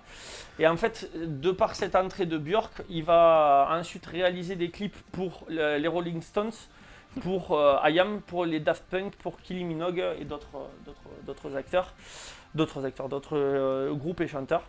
Dans les années 2000, il se révèle au cinéma avec. Il fait beaucoup de pubs aussi. Il a fait énormément de pubs en France et aux États-Unis. Et en fait, sa porte d'entrée dans le cinéma américain, clairement, c'est les artistes musicaux en fait, qui l'ont fait connaître des studios. Et c'est ce qui lui a permis, dès son premier film, d'avoir quand même des acteurs assez balèzes, on va le voir. Puisque dès le début des années 2000, il part dans les longs métrages. Et son premier long métrage, qui est un super film, qui a fait un four. Je ne savais pas qu'il avait fait un four, mais moi je l'avais vu et je l'avais trouvé bien. C'est Human Nature qu'il a réalisé en 2001. Avec au casting, on retrouve à l'époque Patricia Arquette et Tim Robbins. Donc pour un premier film, il y a quand même plus dégueu. En fait, j'ai regardé plein de films de lui sans savoir que c'était lui. C'est ça. Et au scénario, on retrouve Charlie Kaufman, qui est un scénariste de génie, notamment connu pour Dans la peau de John Malkovich, qui est un film aussi assez barré et qui très barré même. Voilà, qui va bien avec l'univers de Michel Gondry, puisqu'ils ont la même folie en fait. C'est pour ceux qui ne sont pas vus Dans la peau de John Malkovich. C'est un film qui fonctionne hyper bien. Ah oui, c'est génial. Mais c'est sombre. Très barré. Bon, il est sombre, oui, mais il n'y a pas que ça. C'est que sur les principes, tu dis, mais comment il peut fonctionner? Ouais, c'est ça. C'est l'idée simple de tout le monde de John Malkovich. C'est ça. Et ça fonctionne de ouf, quoi. C'est ça. J'avais adoré. Ah ouais, John, c'est vraiment génial. En 2004, il enchaîne avec... Pour moi, c'est vraiment sa pépite, la pépite de sa filmographie, c'est ce film-là. C'est Eternal Sunshine of the Spotless Mind, qui est un bijou avec Jim Carrey, Kate Winslet. On retrouve aussi Mark Ruffalo, il y a Kristen Dunst aussi qui joue dedans. Oui. Bah, il a pour pareil, c'est son deuxième film, il a un casting de gala. Mais les films. Et le film est extraordinaire. Peut-être que j'en reparlerai ou que toi tu en parleras à l'occasion. C'est un jour, on les reverra. On va replorer notre race. C'est ça. Le film est magnifique à tel point qu'il a eu l'Oscar du meilleur scénario. Scénario écrit une nouvelle fois par Charlie Kaufman. Comme quoi. Mérité. Bon, mérité ou pas. Ah oui. Ça en fout des Oscars, je ne sais pas si c'est mérité ou pas, mais en tout cas, les prix, elle est méritée. Oui. En 2006, il revient en France pour La Science des rêves, qui est un film aussi, comme le titre le laisse présager, c'est un film quand même qui est assez barré. Avec un casting, malgré le fait que ce soit un film français, le casting reste un peu à l'international puisque l'acteur principal, c'est Gabriel Garcia, celui qui joue dans Le Thier. Ouais. Tu vois? J'ai plus son nom. J'ai plus son nom. Il y a aussi Alain Chabat qui est un de mes acteurs français préférés. Bon bref, c'est toujours des films assez tendres et humains, même si c'est vraiment barré. En 2008, donc sort sur les 5 parts rembobinés. Et ensuite, on lui ouvre les portes d'un blockbuster en 2011 avec The Green Hornet, qui est écrit par Seth Rogen. Et dont lui ne fait que réaliser. D'ailleurs, ça lui a laissé un goût assez amer dans la bouche, puisque... c'est le même goût qui te laisse le film. En fait. Voilà, et en fait, c'est pas un gars qui est fait pour les blockbusters. En fait, clairement, il a dit d'ailleurs dans une interview que je considère qu'il n'est pas mauvais. Hein. Je n'ai pas passé un mauvais moment en regardant Green Hornet. Mais on n'a pas la folie de Michel Gondry. Il est plus formel. Voilà, c'est ça. Ouais. C'est son film le plus. C'est d'ailleurs le seul film de commande qu'il a fait à ce jour, puisque tous les autres, soit il a choisi le scénariste, la personne de Charlie Kaufman, soit c'est lui qui écrit ses propres films. Et donc, Seth Rogen a cru en lui parce qu'il trouvait son style, mais il n'a pas pu s'exprimer. Parce qu'à chaque fois, dès qu'il avançait des idées, apparemment, Seth Rogen lui disait non, c'est comme ça a été déjà écrit, on ne peut pas revenir dessus. C'est le principe du blockbuster, c'est-à-dire que chacun a sa tâche en fait. On ne peut pas trop interférer, quand bien même on est un réalisateur apprécié, on ne peut pas trop intervenir. Et en 2013, après il a fait d'autres films, mais moi je me suis arrêté en 2013 avec L'écume des jours D'après que je viens de regarder, il n'a pas fait des tonnes de plus. Hein. Non, parce que justement L'écume des jours a été un tournant dans sa carrière, puisque malheureusement pour lui, en fait, le travail et la folie de son imagination ont déclenché en lui en fait une maladie, puisqu'il a été diagnostiqué comme étant bipolaire. D'accord. Donc, apparemment, il suit un traitement pour pas déjanter apparemment. Et donc, il participe toujours à des projets lunaires atypiques, mais avec des acteurs confirmés, la plupart du temps, américains ou français. Sauf quand il décide lui-même de faire des films avec des acteurs non professionnels, puisque juste après L'écume des jours, il a fait un film, ça s'appelle The We and I. Avec que des acteurs amateurs en fait. D'accord. C'est-à-dire que là, ce projet, il est allé le tourner à New York et il a pris que des non professionnels. En fait. Donc, vas-y. Voilà, c'est ça. Bravo à lui. Et il a même participé, il essaye du moins de participer activement au développement des films amateurs et justement d'une scène amateur, parce qu'il avait essayé il y a quelque temps au centre Georges Pompidou, il voulait mettre une exposition entre guillemets permanente en fait, où il laissait à disposition du matos de cinéma pour que les gens viennent, mais que peu importe, même nous on aurait pu y aller pour tourner des films, en fait, pour tourner des courts-métrages, et ces courts-métrages auraient été, comment on dit, auraient été projetés au centre Georges Pompidou, sauf que par manque de moyens, puisque on sait que ça c'est le genre de projet qui se fait à perte en fait. Aucun investisseur et même les finances publiques n'ont pas voulu faire ça. Il a essayé après de le faire sur ses deniers propres. Je sais qu'à Paris il avait ouvert une salle où on pouvait faire ça, mais je ne sais pas si c'est toujours ouvert à ce jour ou pas. Mais c'est quelqu'un qui est très actif dans le milieu artistique, soit underground, soit amateur. Bravo à lui, c'est la façon de trouver des jeunes talents, c'est la façon de continuer, c'est la façon de... Puis je pense qu'il fait ça par passion. Non, mais il en faut, il y a encore chance qu'il arrive à le faire. Il y a une souffrance, comme tous les artistes qui essaient de faire, mais on a besoin de l'art, on a besoin de ça, on n'a pas besoin tout le temps de blockbusters à consommer. On peut en avoir aussi besoin de temps en temps, on a tous plaisir de mettre les cerveaux de...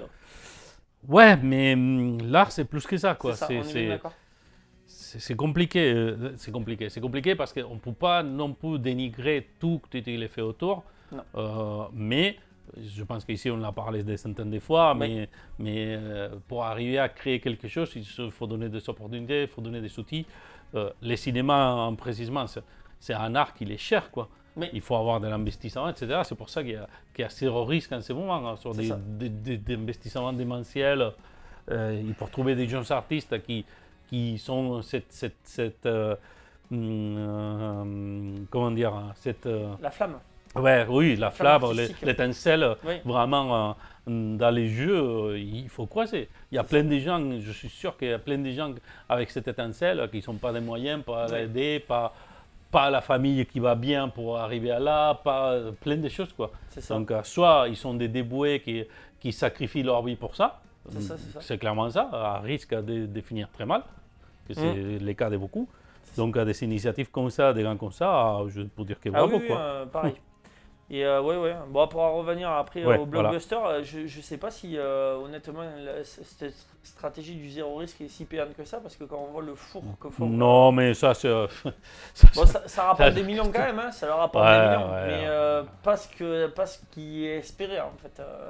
Ouais, oui et non, parce qu'il y en a certains qui ne sont pas rapportés, il y a des autres qui sont rapportés des tonnes. Donc, là d'ailleurs, Disney s'est bien sauvé avec Vice Versa 2, là, ils ont refait le plein. Mais c'est un bon film. Oui. C'est un bon film. Ah oui. C'est un film que revient à la. On revient aux sources de Pixar. Ouais, c'est ça. Il raconte une histoire très humaine, en soi très simple. Tant pis, on va faire un demi-chronique dedans. Vas-y. Une histoire en vrai hyper simple, que sans les côtés magiques Pixar, c'est-à-dire les petits personnages, ça vaudrait rien en soi, parce que c'est une histoire, vraiment ça vaudrait rien, mais toute l'histoire qui est racontée en parallèle avec ça donne du sens et ça te fait identifier avec les personnages parce qu'ils racontent des choses qui arrivent à tous. Voilà. Et puis comme dans le premier était comme ça déjà. Oui, mais là on passe de l'enfance à l'adolescence. Oui. Et là, tout prend cher.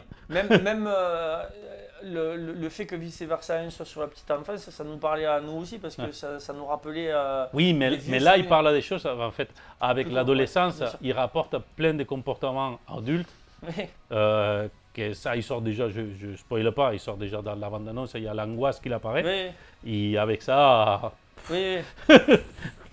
Ceux qui connaissent l'angoisse, ils sauront voir de qui je parle. C'est ça. C'est un portrait très fin. Bon voilà, et donc on va parler maintenant de l'histoire de ce film qui est très simple. Donc ça se passe à la ville de... Alors là encore je ne vais pas savoir le prononcer, je dirais Passy. C'est une ville du New Jersey quoi, qui est en pleine reconstruction et en pleine réhabilitation, notamment les vieux quartiers, où se trouve le vidéoclub Beacon Rewind, puisque le vidéoclub s'appelle comme ça, de Elroy Fletcher, qui est joué par Danny Glover, et où travaille Mike, son fils adoptif, qui est joué par Mos Def. Le vidéoclub est à l'image du vieux quartier, hein, il est vétuste, désuet, ne proposant que des VHS alors que le reste du monde vient de tourner la page des VHS pour passer au DVD. Et sa survie n'est due la survie du magasin n'est due qu'à la population originale un peu qui vivote dans le quartier et qui, à coup de $1 par-ci, $1 par-ça, arrive à faire perdurer le magasin. Les autorités de la ville vont contraindre M. Fletcher à se renouveler, et donc à présenter un projet financier d'avenir fiable, soit pour pouvoir rénover l'immeuble, soit à vider les lieux pour être relogé afin que le magasin soit rasé pour un nouveau projet immobilier. Donc inutile de dire que les sommes demandées sont faites pour qu'ils partent. En fait, puisque là c'est le petit côté cynique de l'histoire où voilà, on tue un peu les rêves pour faire du neuf. C'est alors que M. Fletcher part étudier la concurrence afin de trouver de nouvelles stratégies commerciales et qu'entre en scène Jerry qui est joué par Jack Black et qui est l'ami complotiste de Mike, travaillant et vivant dans un garage près des lignes électriques à haute tension, c'est près des relais à haute tension. Et donc en fait le fait de vivre en permanence sous ces lignes, ça l'a rendu un peu fou, il voit des complots partout. Et donc un soir il décide de saboter le relais, parce qu'il est persuadé que via ce relais on l'espionne, voilà. Et forcément il se loupe parce que les personnages joués par Jack Black voilà, se loupent souvent. Et donc il se fait magnétiser, il se fait électrocuter, il devient magnétique. Et en rendant visite à Mike au vidéoclub, ce dernier, en touchant un peu toutes les cassettes, il s'avère qu'il démagnétise toutes les cassettes et donc il les efface toutes. Au pied du mur et craignant de décevoir M. Fletcher et sous la pression des habitants du quartier, Mike et Jerry décident donc de retourner les films avec les moyens du bord, prétendant que ces films sont suédés. Donc viennent de Suède, afin de faire passer un peu la pilule aux gens. Ils disent que c'est des versions différentes parce que ça vient de l'Europe. Et donc commence alors une aventure aussi tendre que rocambolesque qui va conduire les deux personnages principaux à rejouer des scènes mythiques du cinéma. américains et européens. Et donc j'ai voulu parler de ce film parce que c'est un film avant tout qui fait du bien. Après avoir parlé de beaucoup d'histoires. Clairement, on est aujourd'hui pour des côtés voilà, lumineux. C'est ça, hein. on est du côté lumineux aujourd'hui. On a choisi tous les deux le côté lumineux, mais sans discuter en plus. Oui, c'est ça. C'est-à-dire qu'on parle de post-apo tous les deux sans se, Ouais. sans se parler, et on est du côté lumineux aujourd'hui sans se parler aussi. C'est magnifique. On n'est pas amis pour rien. Ouais, c'est ça. Et donc Michel Gondry nous dépeint la vie d'un quartier défavorisé en proie aux promoteurs et aux institutions. Cependant, face à au cynisme de la réalité et sous l'impulsion de Mike et Jerry, c'est un conte humain qui prend forme en fait sous nos yeux. Et le désespoir et la peur de décevoir Monsieur Fletcher génèrent un élan de regain de vie dans tout le quartier autour de ces films suédés. C'est une ode au système D, à la folie et à l'entraide. C'est une déclaration aussi d'amour au cinéma populaire à travers les quelques scènes suédées auxquelles on peut assister dans le film. Suédé, c'est magique. Voilà. Terme inventé par Jack Black. Apparemment, ouais. c'était une improvisation. C'était même pas prévu dans le.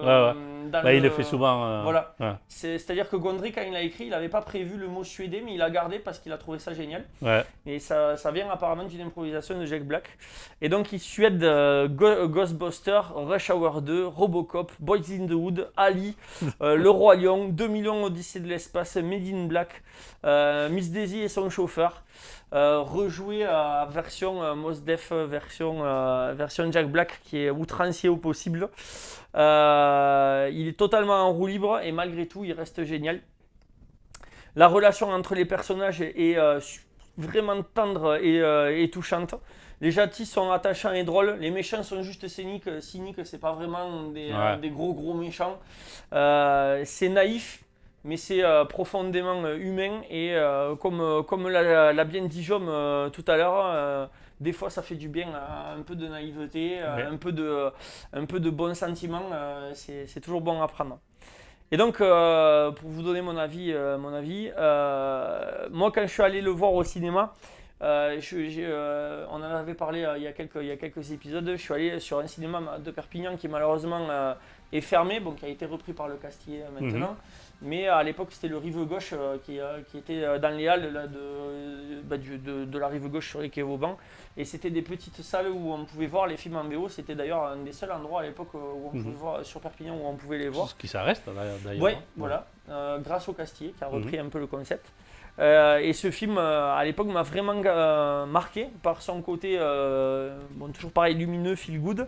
C'est une histoire qui file la banane, dont on n'a pas envie que le film se termine. C'est-à-dire que ça fait partie des rares films où quand j'ai vu qu'on arrivait à la fin, j'étais dégoûté. Moi, j'avais envie de rester avec les personnages, de voir comment ils allaient continuer à évoluer et rester avec eux parce que c'était super attachant. Tout nous met dans un cocon en fait dans ce film. On se sent jamais mal à l'aise en fait dans le film. Et en le revoyant, j'ai trouvé la vision de Michel Gondry peut-être un peu utopiste, surtout par les moments qui courent. Mais après, la suspension d'incrédulité a pris le dessus. Moi, je pense que c'est un film important. Il est gentiment barré et il redonne foi en l'humanité. En l'humanité peut-être pas. En l'humanité. C'est vraiment, pour moi, ça reste un film à voir, même si c'est pas le film, c'est pas le film le plus important forcément de sa filmographie. C'est un film en plus qui a un peu divisé les spectateurs. J'ai regardé un petit peu les commentaires. Et en fait, il y a très peu de juste mesure. C'est soit les gens ont aimé, alors je vais pas dire adoré, mais l'ont beaucoup aimé. C'est un film qui a beaucoup été apprécié par les côtés naïfs et le côté aussi, parce que c'est quand même, ça reste Jack Black qui porte le film, et donc par le côté outrancier de Jack Black. Mais les gens qui l'ont détesté pour les mêmes raisons que ce que les gens l'ont aimé. Oui. C'est-à-dire qu'il y a des gens qui l'ont détesté par son côté justement trop naïf et trop, tout le monde est trop gentil. dans le film, tout le monde est trop bon en fait. Et ça a gêné apparemment certains spectateurs qui sont des râleurs invétérés. Et ces mêmes personnes ont aussi détesté le jeu de Jack Black qui en fait soi-disant trop.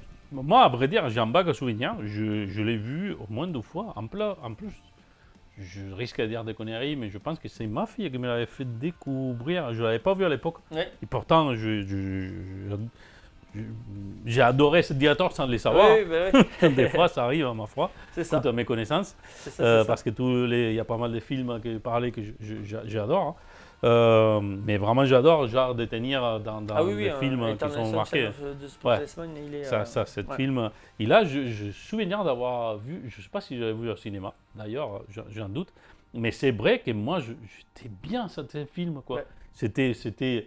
Et pourtant, je ne l'ai pas vu récemment, hein, donc c'est vraiment juste les ressentis que je garde. Oui. Mais c'était, voilà, ce que tu disais, c'est bien. Je m'en souviens juste, et tu me diras si j'ai des conneries, à la fin du film, il ne projette pas les films Si. tout à l'extérieur. Alors, il le projette à l'intérieur, mais comme il le projette C'est ça. à travers le drap. Il finit tout le monde en train de les voir. Dehors, ouais, voilà. Ouais, c'est tout ça. le quartier finit par le Cette lire. scène, ça m'avait touché. Je ne sais pas, Ouais. c'était super sympa, c'était puis good. En plus, pour ceux qui ont grandi dans des quartiers, dans des grandes villes, c'est ça que tous les gens, ils sont très gentils.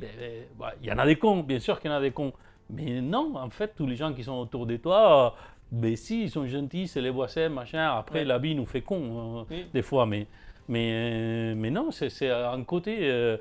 Des fois, la vie dans les quartiers, il y a les mauvais côtés, les côtés pourris, les côtés vraiment on a trop vu de drogue, machin, etc. Il y a un autre côté des solidarités, des gens qui s'aident. Et aujourd'hui, comme on est tous lumineux et motivés, voilà, ça c'est que demain on va faire une dépression des cheval. C'est ça. C'est ça. C'est trop positif là. Demain, on va être. C'est ça. Demain, bout il du faut voir rouleau. noir. Tout noir. Demain, je vais relire Je un plop. vais reboire Mad God pour ça. Ça, c'est ça.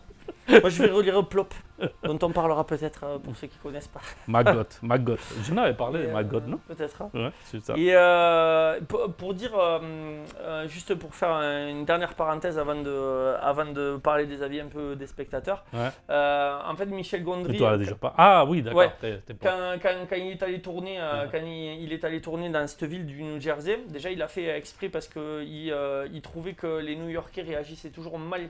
Parce qu'il y a énormément de films qui se tournent là-bas, donc c'est un peu comme les Parisiens, je pense. Les New-Yorkais, c'est les Parisiens des États-Unis, c'est-à-dire que c'est des gros. Ouais, mais New Jersey, en fait, c'est juste à côté, oui. Ouais, c'est comme la métropole. Oui, hein. bien sûr. C'est tout Là, ensemble. ils sont allés en banlieue, Ouais. en gros. Le New Jersey, c'est la banlieue de New York. Et ils sont allés dans cette ville où ils ont que fait, c'est cette mythe de l'autre côté de la rivière, quoi. Ça. Parce que ça, il faut C'est passer ça. la rivière. C'est ça, il faut passer le pont ou sous un tunnel pour y aller. Et en fait, c'est de là, je pense, qu'est né We and the High. Parce que la quasi-totalité des figurants et des rôles secondaires de Soyez sympa rembobiné, c'est des habitants du quartier où il a tourné en fait. Ouais. Il a tenu vraiment à faire participer les gens du quartier à ce film pour qu'à chaque fois à chaque fois qu'ils suèdent les films, en fait, ces gens participaient et se découvraient sur les visionnages. D'accord. C'est-à-dire que ce que tu vois à la fin quand ils Ouais, projettent le film, c'était des vraies découvertes des fois. Voilà, en fait, c'était la Sympa. première fois que les gens du quartier voyaient ce à quoi ils avaient participé directement. Et je trouve ça vraiment cool. Ouais, c'est sympa. Voilà, et donc pour finir, sur Allociné, donc le film a eu 3,6 sur 5 sur 15 000 votants. Sur Sens Critique, il est à 6,8 sur 10 sur 22 000 votants. Et sur IMDb, on est à 6,4 Ça reste sur 10 correct. sur 95. Je pense qu'il mérite un peu plus, mais Pour moi, oui. il mérite un peu plus. Mais c'est ceux qui ont fait baisser la note, c'est ces fameux râleurs. Ça, on aura tout le temps. Donc, C'est ça. il y a des gens qui sont malheureux dans leur vie. Donc, C'est ça. il faut les transmettre. Mais voilà, Là, pour le coup, il faut vraiment le prendre comme c'est un conte moderne en fait. Ouais. C'est plus un conte qu'une histoire réaliste. Hein. Ouais, de toute façon, il y a un côté fable en quelque sorte. Tous les films de Gondry, sauf enfin, du moins que j'ai vu parce que j'ai pas vu les tout derniers, mais tous les films de Gondry sont des contes quelque part, sauf The Green Hornet où là c'est c'est plus terre à terre. Exception, ouais. Mais à voir si vous vous intéressez, regardez un peu sa filmographie, c'est quand même très intéressant. Je suis surpris, je viens de découvrir un nom que j'ai aimé et je ne savais pas que j'aimais. C'est marrant. Des fois, moi, c'est depuis Eternal Sunshine of the Spotless Oui, Mind, mais moi aussi, j'adore. C'est juste que je ne sais pas pourquoi je n'avais pas associé les noms. Moi, au début, c'était comme toi. Hein, quand j'ai regardé Eternal Sunshine of the Spotless Mind, je ne savais pas que c'était Michel Gondry qui le réalisait. Et pareil pour Human Nature. D'accord. Et au final, c'est quand j'ai vu Soyez sympa rembobiné que je me suis intéressé. Pourtant, j'essayais de faire attention, mais bref, j'ai raté. Donc, autant pour moi. Mais c'est bon. Donc, au moins, il y a au moins 4 films que j'aime qui sont là. Donc, c'est déjà bien. C'est ça.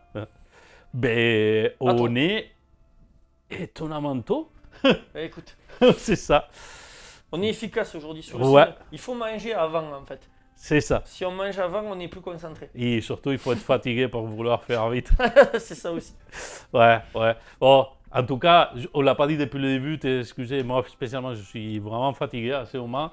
Donc, si je dis des conneries ou je rate des trucs, veuillez m'excuser. Il faut dire que tu travailles beaucoup, on travaille beaucoup. Ouais. Et puis surtout, l'été dans les Pyrénées-Orientales, c'est compliqué. Ça dépasse. C'est vrai qu'il fait une semaine. On arrive souvent aux 35 degrés. Là, ça cartonne. Hein. Aujourd'hui, la voiture, 2 fois, ça m'a mis à 37. Ouais. Bref, alors, pour changer, encore une fois, je vais parler d'un petit jeu vidéo très sympa que j'ai découvert il y a quelques semaines, qui s'appelle Tunic. C'est la base, c'est un jeu en 3D isométrique où on joue un petit renard dans un monde fantastique, on pourrait dire des fantastiques. Très Zelda. Oui, il y a un côté très Zelda, effectivement, très Zelda. Moi, personnellement, je ne suis pas fan de Zelda. Mais pas pour rien, c'est juste que je n'ai jamais joué, je joue à des sautes. Même si un jour il va falloir que je m'y mette, mais bref. Il faut tellement de faire des choses dans cette vie. C'est ça, on n'a pas le temps de faire. Mais effectivement, ça, moi que je ne connais pas Zelda, il y a un esprit très Zelda, vraiment on les retrouve dans les jeux. Et je vais expliquer un peu mes expériences pour comprendre pourquoi ce jeu, ça m'a touché. D'accord. Donc, à un moment donné, bon, on a tous des vies très occupées, voilà. Donc, des fois, on s'est dit, je joue un petit jeu pour passer juste à quelque sorte, un peu, je plante mon cerveau à côté, chill, je me détends, je joue, etc. Et je me dis, j'avais entendu parler, je pense que ça avait été à HAL 236, des petits jeux un peu quelque chose. Moi, je t'avais dit que j'avais commencé à y jouer aussi. Oui, mais je l'avais entendu d'abord là, et après tu m'as dit que tu avais commencé à jouer. Et il dit, why not? Allez, essayons. Petit jeu sympa, j'ai regardé un peu l'esthétique, mignon. Il dit, ouais, bah allez, cool. Pas si cool que ça. Non, mais ça a été quand même cool. Oui. Mais en fait, je commence à jouer. Déjà, je savais à peu près les principes. C'est un jeu où il te jette dans l'univers. Tu ne connais rien. Tu ne sais rien. À peine tu sais comment manier les commandes et basta. Il y a à peine, etc. Et tous ils parlent dans un langage que tu ne comprends pas, même en écrit. Mais... D'accord? Et à partir de là, démerde-toi. Mais bon, ça reste un jeu, un vidéo-jeu avec les codes. Donc, tu coupes les sabres, tu vas chercher la poterie, tu vas tuer les méchants. Et au début, en amont. Très classique. Au début, c'est très classique. Oui, c'est ça. Il y en a en amont. Et là, il intervient une petite astuce que je trouve hyper bien trouvée. C'est que les manuels du jeu, la notice, que c'était à l'ancienne, surtout pour les anciens joueurs, que c'était les petits bouquins qu'on trouvait dans... Ah ouais, ça c'était le premier truc. C'est ça, même dans la strade où tu voyais les instructions, les méchants, comment ils fonctionnaient, la map, les instructions. C'est des pièces que tu racontes dans les jeux. Tu racontes les pages une à une où tu commences à découvrir comment ils fonctionnent les jeux en fait. Et soit tu les trouves, soit tu les trouves pas en plus parce que c'est bien plaqué. Oui, surtout certaines. Certaines que tu les trouves oui, parce que c'est dans les chemins. D'accord. Et à partir de là, tu commences à découvrir cet univers. D'accord? Cet univers, encore une fois, de la même façon, qu'on a parlé pour des autres, c'est tout il est suggéré, tout interprété, qu'est-ce qui se passe pour les images, parce que forcément il ne parle pas, juste il y a des petits signaux, des lettres et tu ne comprends pas. Quand tu commences à voir les maps, oui, tu vois des signes, tout est repère, mais tu commences à t'y tenir du jeu. Après, je tiens à dire, je l'ai presque platiné, et je jouais 17 heures. Hein. Mais... donc c'est quand même un jeu rapide dans l'ensemble. Et à partir de là, je commençais à construire. Je dis, oh, ben, ça, pourquoi ça ne marche pas? Et tu retrouves un truc au milieu, il dit, tu essayes des combinaisons, tu les frappes, forcément. Le réflexe de toujours, c'est voilà, frapper, ou tu roules, ou tu sautes. C'est ça. Voilà. Tu vas voir s'il y a quelque chose qui fonctionne et ça ne fonctionnait pas. Et tu commences à avancer, mais mine de rien, tu avances. Tu n'es jamais bloqué. Tu as toujours un truc à faire, tu as toujours un truc à passer, tu as toujours une clé à trouver, une cloche à faire sonner. On ne sait pas trop pourquoi, mais tout est laissé emporter pour les jeux parce qu'il est sympathique, la musique est très bien, les personnages il est trop mignon, ça c'est vrai quand même. D'accord. Et l'histoire s'est construite, et d'un coup tu commences à découvrir des petites choses, des choses que c'est ça les plus marrants, même si c'est pas tout à fait nouveau de ce jeu-là, mais qu'on la découvre que des autres jeux l'ont mis en pratique avant. Il y a des choses que tu peux faire depuis les débuts. Depuis les premières secondes, c'est juste, tu savais la putain de combine dans la manette à les faire, ou tu ne savais pas comment faire ça, ou tu ne savais pas comment faire une prière, tout simplement, tu ne savais pas. Des fois, c'est tout con, je ne veux pas dire comment, mais de toute façon, il y a des walkthroughs partout pour regarder, si vous regardez des replays, des trucs comme ça. Mais là, vraiment, je pris plaisir, j'ai très peu regardé, je m'ai essayé de ne pas trop faire spoiler, sauf à la fin, vraiment que je voulais trouver les 12 pages qui me manquaient. Et là, je vais vraiment les regarder, mais le reste, non, parce que je prenais plaisir justement à découvrir, à unir toutes les petites pièces, à comment pousser le géant, parce que vraiment, tu te retrouves au début, tu te dis, ouais, bon, ça va être un truc à passer. Ça commence à grandir, à grandir. Assez, mais à grandir partout, ça doit t'arriver, je pense que tu es loin de te faire une idée à quel point il est grand. Mais déjà, je trouvais assez tentaculaire là où je m'en suis arrêté, mais de ce que tu m'as expliqué, effectivement, c'est plus nébuleux qu'autre chose. Ouais, parce qu'à un moment donné, tu prends des chamans que tu savais qu'il n'est pas là, et qui débarquent sur des zones monstrueuses, et qui est en plus très bien faite. D'ailleurs, c'est là que je m'ai commencé à intéresser pour les jeux. Quand je commençais à gratter tout ça, j'avais déjà 7-8 heures de jeu là-dessus, surtout que je jouais 2-3 heures, j'ai arrêté, 2-3 heures, j'ai arrêté. Et j'ai découvert que oui, effectivement, c'est un jeu qui était distribué par Finji, donc au début, je pensais que c'était un jeu normal. Mais non, c'est un jeu qui est fait en seul gars, un tel Andrew Scholdice, qu'il a tout fait de A à Z, sauf la musique. Tout le reste, tout, c'est lui. Tout, de A à Z. Juste qu'à un moment donné, il y a un distributeur qui l'a vu, il a dit ça, ce jeu, ça mérite à être distribué. Et ils l'ont aidé à la distribution. Mais il a tout fait. Donc bravo à lui, parce qu'il faut le faire. Je ne sais pas combien de temps il a passé, mais sans doute... Il est sorti sur quelle plateforme au début? Je pense que c'était Steam. Non, Steam. Steam. Ouais. Là, pour la Switch, il n'est même pas. D'après ce que je vois. Il n'est même pas. Non, il est arrivé il n'y a pas longtemps sur la PlayStation. D'ailleurs, il a été donné sur le PlayStation Network. Tout à fait. C'est d'ailleurs pour ça qu'on s'y est mis. Hein. Ouais, c'est ça. À la base, c'était Windows, Xbox. Ouais. Et après, il a été sorti des autres. Peut-être maintenant qu'il est ailleurs. Et en fait, une fois que j'étais déjà pris dans les jeux, que j'étais déjà pris sur découvrir les petites choses, etc., là, tu commences à t'attacher à l'histoire. À découvrir, je ne vais vraiment pas spoiler parce que c'est encore une fois, c'est un jeu qui mérite les voyages. C'est petit à petit que tu découvres une histoire. Là, tu te prends vraiment avec le personnage. Il arrête pas juste d'un personnage mignon, qu'il est quand même, hein, tout le long, à avoir une histoire, je ne vais pas dire sombre, mais en quelque sorte un peu mélancolique. C'est très mélancolique, oui, l'ambiance du jeu. Oui, mais là, quand tu rentres vraiment dans les noyaux de l'histoire, ça vient encore plus. là, ça vient plus. Et même, il y a des moments, surtout sur un des secteurs que tu découvres, qui en quelque sorte, c'est le secteur qui t'explique comment fonctionnent les technologies de tout.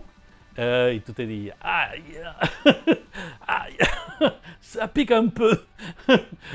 Surtout, il y a juste une image que ça parle beaucoup, je te le dirai hors scène, Oui. ou pas, je te laisse découvrir, que tu te dis, ah bon, bon, ok, je passe vite. Pas parce qu'il n'y a pas de méchants, c'est vraiment tout, c'est malaisant. Sans être malaisant, c'est pas un jeu, c'est un jeu plus 7, hein, donc il n'y a rien de rien, mais vraiment si tu comprends la signification de ça que tu vois, parce qu'à la fin ça reste qu'un dessin, hein, Oui. tu te dis, ah, quand même. Oui. Et tout t'intéresse au monde, tout plaqué, etc. Donc jusqu'à arriver à la fin, qu'il y a, c'est un jeu, il y a deux fins, la bonne et la mauvaise, et c'est très difficile de savoir que c'est la bonne et la mauvaise. D'accord. C'est vraiment très difficile. Parce que moi, je dois de chercher un peu. Ça c'est parce qu'en investiguant, j'avais lu entre lignes qu'il y avait deux fins. Non, j'ai lu à la fin quand j'ai fini. Je me dis, mais c'est quand même un peu doux amer cette fin, tu sais. Plus amer que doux d'ailleurs. Parce que c'est la fin mauvaise, c'est à faire une espèce de cercle, tu sais. D'accord. Et je regardais, et non, je dis effectivement, il y a une autre fin. Et là, pour cette fin, il fallait trouver justement les pages qui manquaient. Et c'est là où je m'ai permis, en deux occasions, bon, je m'en fous, je ne vais pas m'excuser, je joue comme je joue, hein, mais cette fois-ci, je voulais vraiment trouver. Il y avait deux qui étaient hyper compliqués, sa mère, à trouver, vraiment, parce qu'il fallait résoudre des puzzles, des malades, en plus des puzzles qui avaient été tout le temps sous ton nez, mais que tu n'avais pas vu. Parce que c'était juste une combinaison d'étoiles. En plus, ça m'a fait penser au vieux jeu parce que c'est des combinaisons de touches en fait. Mais littéralement, tu dois arriver à la porte et tu dois faire deux fois à droite, deux fois à gauche, en haut, en bas, et voilà, tu découvres la porte. Mais sans aucune piste, sans aucun son, sans rien qui se passe en aucun moment. Hein. C'est comme à l'ancienne. Hein. Tu dois faire des combinaisons de touches comme il y avait les codes. Oui, les cheat codes à l'époque. Ouais, ben, c'est pour un petit hommage à ça. Hein, parce que clairement. après, tu peux arriver à l'en deviner. Moi, j'ai en deviné sur la vingtaine qu'il avait. Je pense que j'en deviné une quinzaine, mais il y avait des autres. Oui, apparemment, c'est poussé. Hein. Ouais. C'est assez corsé si tu veux le faire à 100%. Oui. Je n'ai pas fini 100%. Il me reste pas beaucoup, mais je n'ai pas fini 100% à un moment donné. Et vraiment, quand tu arrives à la bonne fin, tu te dis, ah ouais, quand même, tu finis bien, quoi. Ah, bon. Tu finis bien. Et surtout que la bonne fin, il y a un piège, je t'ai déjà parlé. J'ai tombé comme 4 fois dedans, mais 4 fois comme un bourrin. Et à un moment donné, tu me poses, tu dis, putain, c'est juste des mauvaises habitudes, quoi. Mais tout découvrira. Tout découvrira. C'était vraiment une mauvaise habitude du joueur. Bref. Oui, parce que en fait, c'est un jeu qui a un aspect très méta. Zelda, ça a un aspect Zelda et donc on se dit il faut jouer comme Zelda et en fait pas du tout. Par des moments, oui, mais après, il voilà. y a un côté très méta où il se questionne à lui-même en permanence. C'est ça. Les jeux, il parle avec lui-même, il est avec toi en même temps. Il te donne plein de pistes sans ce que tu t'aperçoives des fois. Parce qu'en fait, sur cette bouquin-là, quand tu as 80% de bouquins, tu as résoudre tous les jeux. C'est ça. Juste qu'il est codé, qu'il faut aller, soit il faut prendre le temps à décoder les paroles, etc. Et puis surtout quand tu es un gros bourrin et que tu regardes pas trop les cartes que tu trouves, ça devient très compliqué. Ah, les cartes, je sais regarder. Oh la vache, que je sais regarder. C'est ça. Pour les trouver. Mais quand même, ça reste un jeu que je passais un bon moment. Je me suis investi pour résoudre. En plus, je me suis impliqué sur le jeu. J'ai passé 17 heures en tout. C'est pas par rapport à la normalité des jeux, c'est pas affolant. Surtout un jeu qui a été offert sur PSN, que je pense que si tu l'achètes, ça vaut 19 €, un truc comme ça sur Après, Steam. en plus, de toute façon, il est souvent en promotion. Donc on arrive à le trouver. Il me semble que moi, la dernière fois que je l'avais vu, il était à une douzaine d'euros. Sur des promos. En tout cas, si c'est un jeu que je voulais parler, c'est justement ça, pour cette surprise qu'elle m'a donnée, pour cet aspect important, pour cet aspect de t'émener dans l'histoire pour des façons. Je peux avouer que je suis bon public pour ça, mais je sais que moi, quand j'ai joué, je cherchais pas du tout ça. Je voulais vraiment chill out, quoi. Me détendre, faire un truc. Je me promène avec mon petit renard. J'ai tout 4 bêtes par là. Au début, c'est ça. Ouais, mais très vite, c'est plus ça. Ouais, ça reste beaucoup ça, quand même. Oui. Mais après, si tu veux bien le finir et tout, tu peux pas te contenter de jouer ça comme. Ouais. Comme Après, c'est pas un jeu. Bon, moi, je ne m'ai pas cassé les cornes. J'ai mis les modes de combat en facile. Hein. Oui. De plus en plus, je fais ça. Je n'ai pas envie de moi, j'ai mis le mode normal. Des fois, c'est même le mode normal parce que moi, je suis pas un serial gamer. Des fois, c'est corsé. Mais moi, je jouais beaucoup de jeux en mode hardcore, beaucoup. J'étais vraiment. Je me torturais l'esprit avec des jeux style Jotun. Ceux qui connaissent, ils sont il fallait connaître par cœur les patterns de tous les méchants, etc. Donc, j'ai été dans l'époque un joueur bien hardcore. Juste que là, j'ai envie de me détendre, de pas avoir envie d'éclater la manette contre les sols à force de refaire 15 fois les mêmes méchants. Surtout que les journées sont déjà assez chiantes comme ça. Si en plus on doit se casser les couilles à arriver à la maison, c'est pas la peine. Oui, mais après, il y a. C'est dit, et tous les comme moi, c'est l'effet de cette répétition. Quand c'est un jeu qui t'amène du défi, c'est satisfaisant. C'est-à-dire que tout est fait 10 fois, 15 fois, mais quand tu arrives à la 15e et tu réussis, tu es là. moi, le jeu qui me fait ça, c'est Dead Cell. Dead Cell, pareil, c'est procédural, les boss sont très difficiles. Et c'est assez punitif, mais quand tu réussis, tu as un sentiment de... Ouais, c'est ça. D'accomplissement énorme. C'est ça, c'est un peu... D'ailleurs, c'est ça qui fait fonctionner les Dark Souls et tout ça, quoi. Exactement. C'est des jeux qui sont durs, mais qui nous rappellent notre époque où tu n'avais pas de sauvegarde, tu n'avais rien. Tu allumais la console et tu restais là jusqu'à en crever. C'est ça. Ouais, moi, pour avoir essayé Bloodborne, je l'ai essayé à un moment où... Mais Bloodborne, tu peux l'enregistrer quand même. J'étais pas dans le mood et du coup, j'ai pas accroché. Mais, parce que j'étais vraiment pas dans le mood. Putain, mais moi, l'anecdote, que ça m'est arrivé sur Bloodborne, c'est laisse tomber. Je commence à les jouer parce que je voulais tester, tout le monde m'avait parlé. En plus, le visuel, c'est magnifique. L'esthétique, la première scène, donc il n'y a pas de spoil, ils te sont un loup-garou. Ouais. Donc, les trucs, c'est que j'étais entité. Donc, j'ai passé à ça de les tuer à main nue. Oui. Mais vraiment, à un poil. Il y a un moment donné, je pense que ça a été quelqu'un, Cyril, mais bref, peu importe, qui m'a dit « Ouais, mais quand tu es mort, tu as des armes autour. » Je dis « Comment ça qu'il y a des armes ?»« Ah oui, merde, il y a des trucs quand je suis mort. » Donc quand j'ai arrivé, la première fois que je récupère ça, ça a duré genre 12 secondes. C'est ça, 2 coups. Il dit... putain, je me suis refait les mains, j'étais presque... Mais vraiment, j'arrivais à la limite de presque à les tuer sans arme. Hein. C'est ça. Il y a des gens qui ont réussi à le tuer, je crois. Mais et après, qui ont ouvert... En fait, au début, tu peux le tuer et tu peux ouvrir 2-3 portes, mais après, à un moment donné, t'es obligé de mourir si tu veux continuer le jeu. Ouais, bah non, mais le truc, c'est que j'avais mort 10 fois, 5 fois, 15 fois, c'est juste que chaque fois, je revenais, quoi. Pas d'armes. Non, mais je savais quand même pas, je traçais. Allez. Et comme j'étais presque, des fois, presque à la limite de les tuer, j'ai dit... Bref, tant pis, c'est anecdote à compte. Mais surtout, de la tête des cons quand tu dis « Ah, mais il y avait un arme ici. » Ah, ok.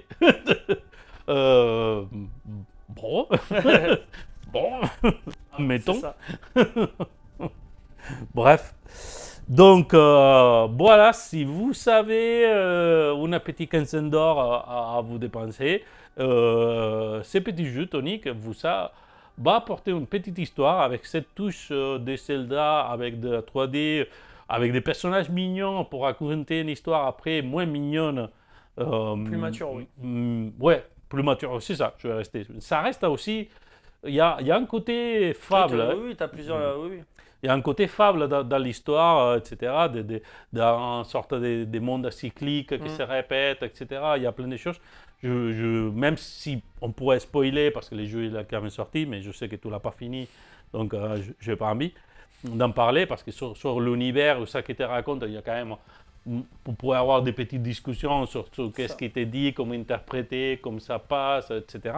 même si des fois, on n'a pas besoin de tout vouloir Non. interpréter, mais bon. La poésie se suffit à elle-même, des fois. Oui, oui, mais bon, après, en tant que gros geek qu'on aime, on aime Oui, bien bah un peu oui, bien décortiquer, savoir qu'est-ce qu'on a pensé, qu'est-ce qu'on a Mm. fait, machin, etc. En tout cas, je passais un super agréable moment, que ça m'a surpris, sur lesquels je restais scotché, j'avais envie de plus. Donc, dans la suite, j'ai enchaîné avec un autre jeu qui s'appelle Sahu, que j'en parlerai. Sûrement, parce que aussi ça m'a en train de donner un peu cette impression-là. C'est plus corsé, mais lui par contre c'est un jeu de plateforme, hein, c'est un Metroidvania. ouais, c'est ça, c'est un Metroidvania de Moi, ce je peux style-là. pas encore y jouer, j'ai pas la PS5. Ouais, J'ai que la c'est ça. PS4. Et voilà, toi que tu as commencé à jouer, tu pouvais donner toi, mais je ne sais pas jusqu'à où tu avais allé. Tu as récupéré déjà tous les armes ou pas? Je pense, moi, là, quand je me suis arrêté, je venais d'arriver dans la partie du temple abandonné où il y a les araignées et tout ça là. D'accord, ah oui, tu es loin, c'est-à-dire il manque à plein de choses. Oui, oui, oui, oui, ouais. Mais en fait, la question c'est que dire ça, ça ne veut rien dire parce qu'il n'y a pas d'ordre sur les niveaux. Oui, il n'y a pas d'ordre, Tu c'est-à-dire peux que les faire je quand sais tu que veux. je suis allé visiter j'avais réussi à trouver la lanterne, du coup je suis allé visiter plein Oui. de grottes. Ouais. Je suis rentré dans des moulins où je suis rentré dans 2 pièces où il y a un gros crâne là avec. Ah, des mais trucs à ça, choisir. c'est la boutique. Ouais. Ouais. Et du coup, comme je savais pas, j'ai rien pris encore dans les boutiques. Je me suis dit, mais qu'est-ce que c'est ce truc Donc, je suis sorti, je me suis dit, bon, je vais explorer autre chose, je vais prendre le temps d'y réfléchir. Ouais. Parce que moi, il faut que je comprenne Ouais. avant d'agir. Et après, le truc, c'est la quantité de passages cachés Ah oui, oui, dans oui. l'univers. Bah, il y a plein de trucs où je me suis dit, putain, là, j'ai découvert un truc de fou, et je reviens au début, en fait. Et j'étais là, je dis, tout ça pour un chemin. Oui, mais c'est Oui, oui. important. Ouais, c'est ça. Et sur un chemin qu'on avait comme tu dis, on l'avait sous les yeux dès le début, mais tu le vois pas. Ouais. Tu le vois que quand tu fais le rebrousse chemin et tu te C'est dis, ça. ah putain, je sors là. Mais excellent, excellent. Je suis pas encore rentré dans la partie méta, je pense. J'ai commencé un peu à voir les technologies. Ouais. Je- Après, ça dépend des pages. Voilà. Tous les voies des suites, c'est au nombre des pages. C'est Parce ça. qu'en tout et partout, je pense que les manuels, il fait 50 et quelques pages. Oh non, j'en suis loin. Là. Ouais. Je dois en avoir une dizaine. Ouais. 10 ou 12, Ouais, je donc crois. normalement, sans trop te prendre la tête, sans trop partir dans la partie vraiment recherche, tu dois trouver facilement une quarantaine de pages, qui ne sont Ouais. pas toutes ensemble. Tu dois, Oui, oui, bien sûr. tu dois trouver une quarantaine de pages. C'est ça. Là, c'est vraiment suivant les jeux, quoi. Et là, il y a une dizaine de pages que là, c'est hardcore. D'accord. Je suis pas encore dans cette partie-là, du coup. Ouais. Pas du tout. Ouais.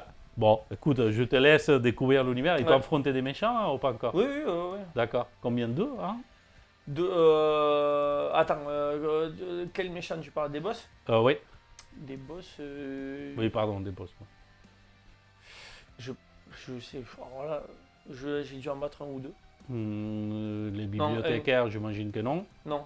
Non. Les sortes de statues géantes dans la forêt. Non, dans la forêt. Dans les côtés Non, est. j'ai dû battre des demi-boss. Hmm. Des demi-boss, mais boss pas encore. Je pense pas. Parce que, D'accord. moi j'aime bien, j'essaie de tout trouver. Je suis un Ouais. peu. Oui, mais à un moment donné, tu ne peux pas tout Voilà, trouver. c'est ça. Et du coup, j'ai un peu lâché parce que justement, j'arrivais pas à trouver au lieu de continuer. Voilà, comme j'arrivais pas à trouver, je me suis dit, bon, je mets ça un peu de côté. Et entre-temps, le travail a repris un peu le dessus. Ouais. Et du coup, j'ai pas eu trop eu Bon, le temps de. en tout cas, tu m'as entendu, si tu prends le temps, fais-toi plaisir. Je Parce vais- que ça, je vais- ça je vais mérite me les remettre. voyages. Ça mérite les voyages. Puis en ce tout cas. moment aussi, j'ai la console qui est beaucoup taxée par mes enfants. Donc, j'ai pas trop l'occasion d'y jouer. Mais c'est parce que tu n'as pas bien fait ton taf. Il faut dire la console à qui c'est? À moi. Ah, papa. Voilà. Vous voulez jouer quand je suis pas là. C'est ça. Non, mais quand même. Non, tu sais, il faut marquer depuis le début. C'est ça. Il faut marquer simple. Donc, si tu restes à la PlayStation 3, tu les files la PlayStation 3. Et si tu m'écoutes à Anna, c'est pas pour rien. C'est ça. Voilà. Donc, aujourd'hui, on a battu un record. On a fait 20 minutes de moins que la moyenne. Mais voilà, c'est parce qu'on était plus effectifs, on était un peu fatigués. Donc, en tout cas, on se rencontre les mois prochains encore pour une nouvelle aventure, pour des nouvelles découvertes et pour des autres explications. Que vous soyez 5, 10 ou 25, plus vous serez tant mieux. Et sinon, vous pouvez répandre la bonne parole si vous aimez nous écouter. Et sinon, on restera en petit comité comme d'habitude. Et voilà. Donc, sur ce, je te laisse la parole de fin. N'oubliez pas que la BIM vous regarde aussi. Allez, à la prochaine. Ciao. Ciao.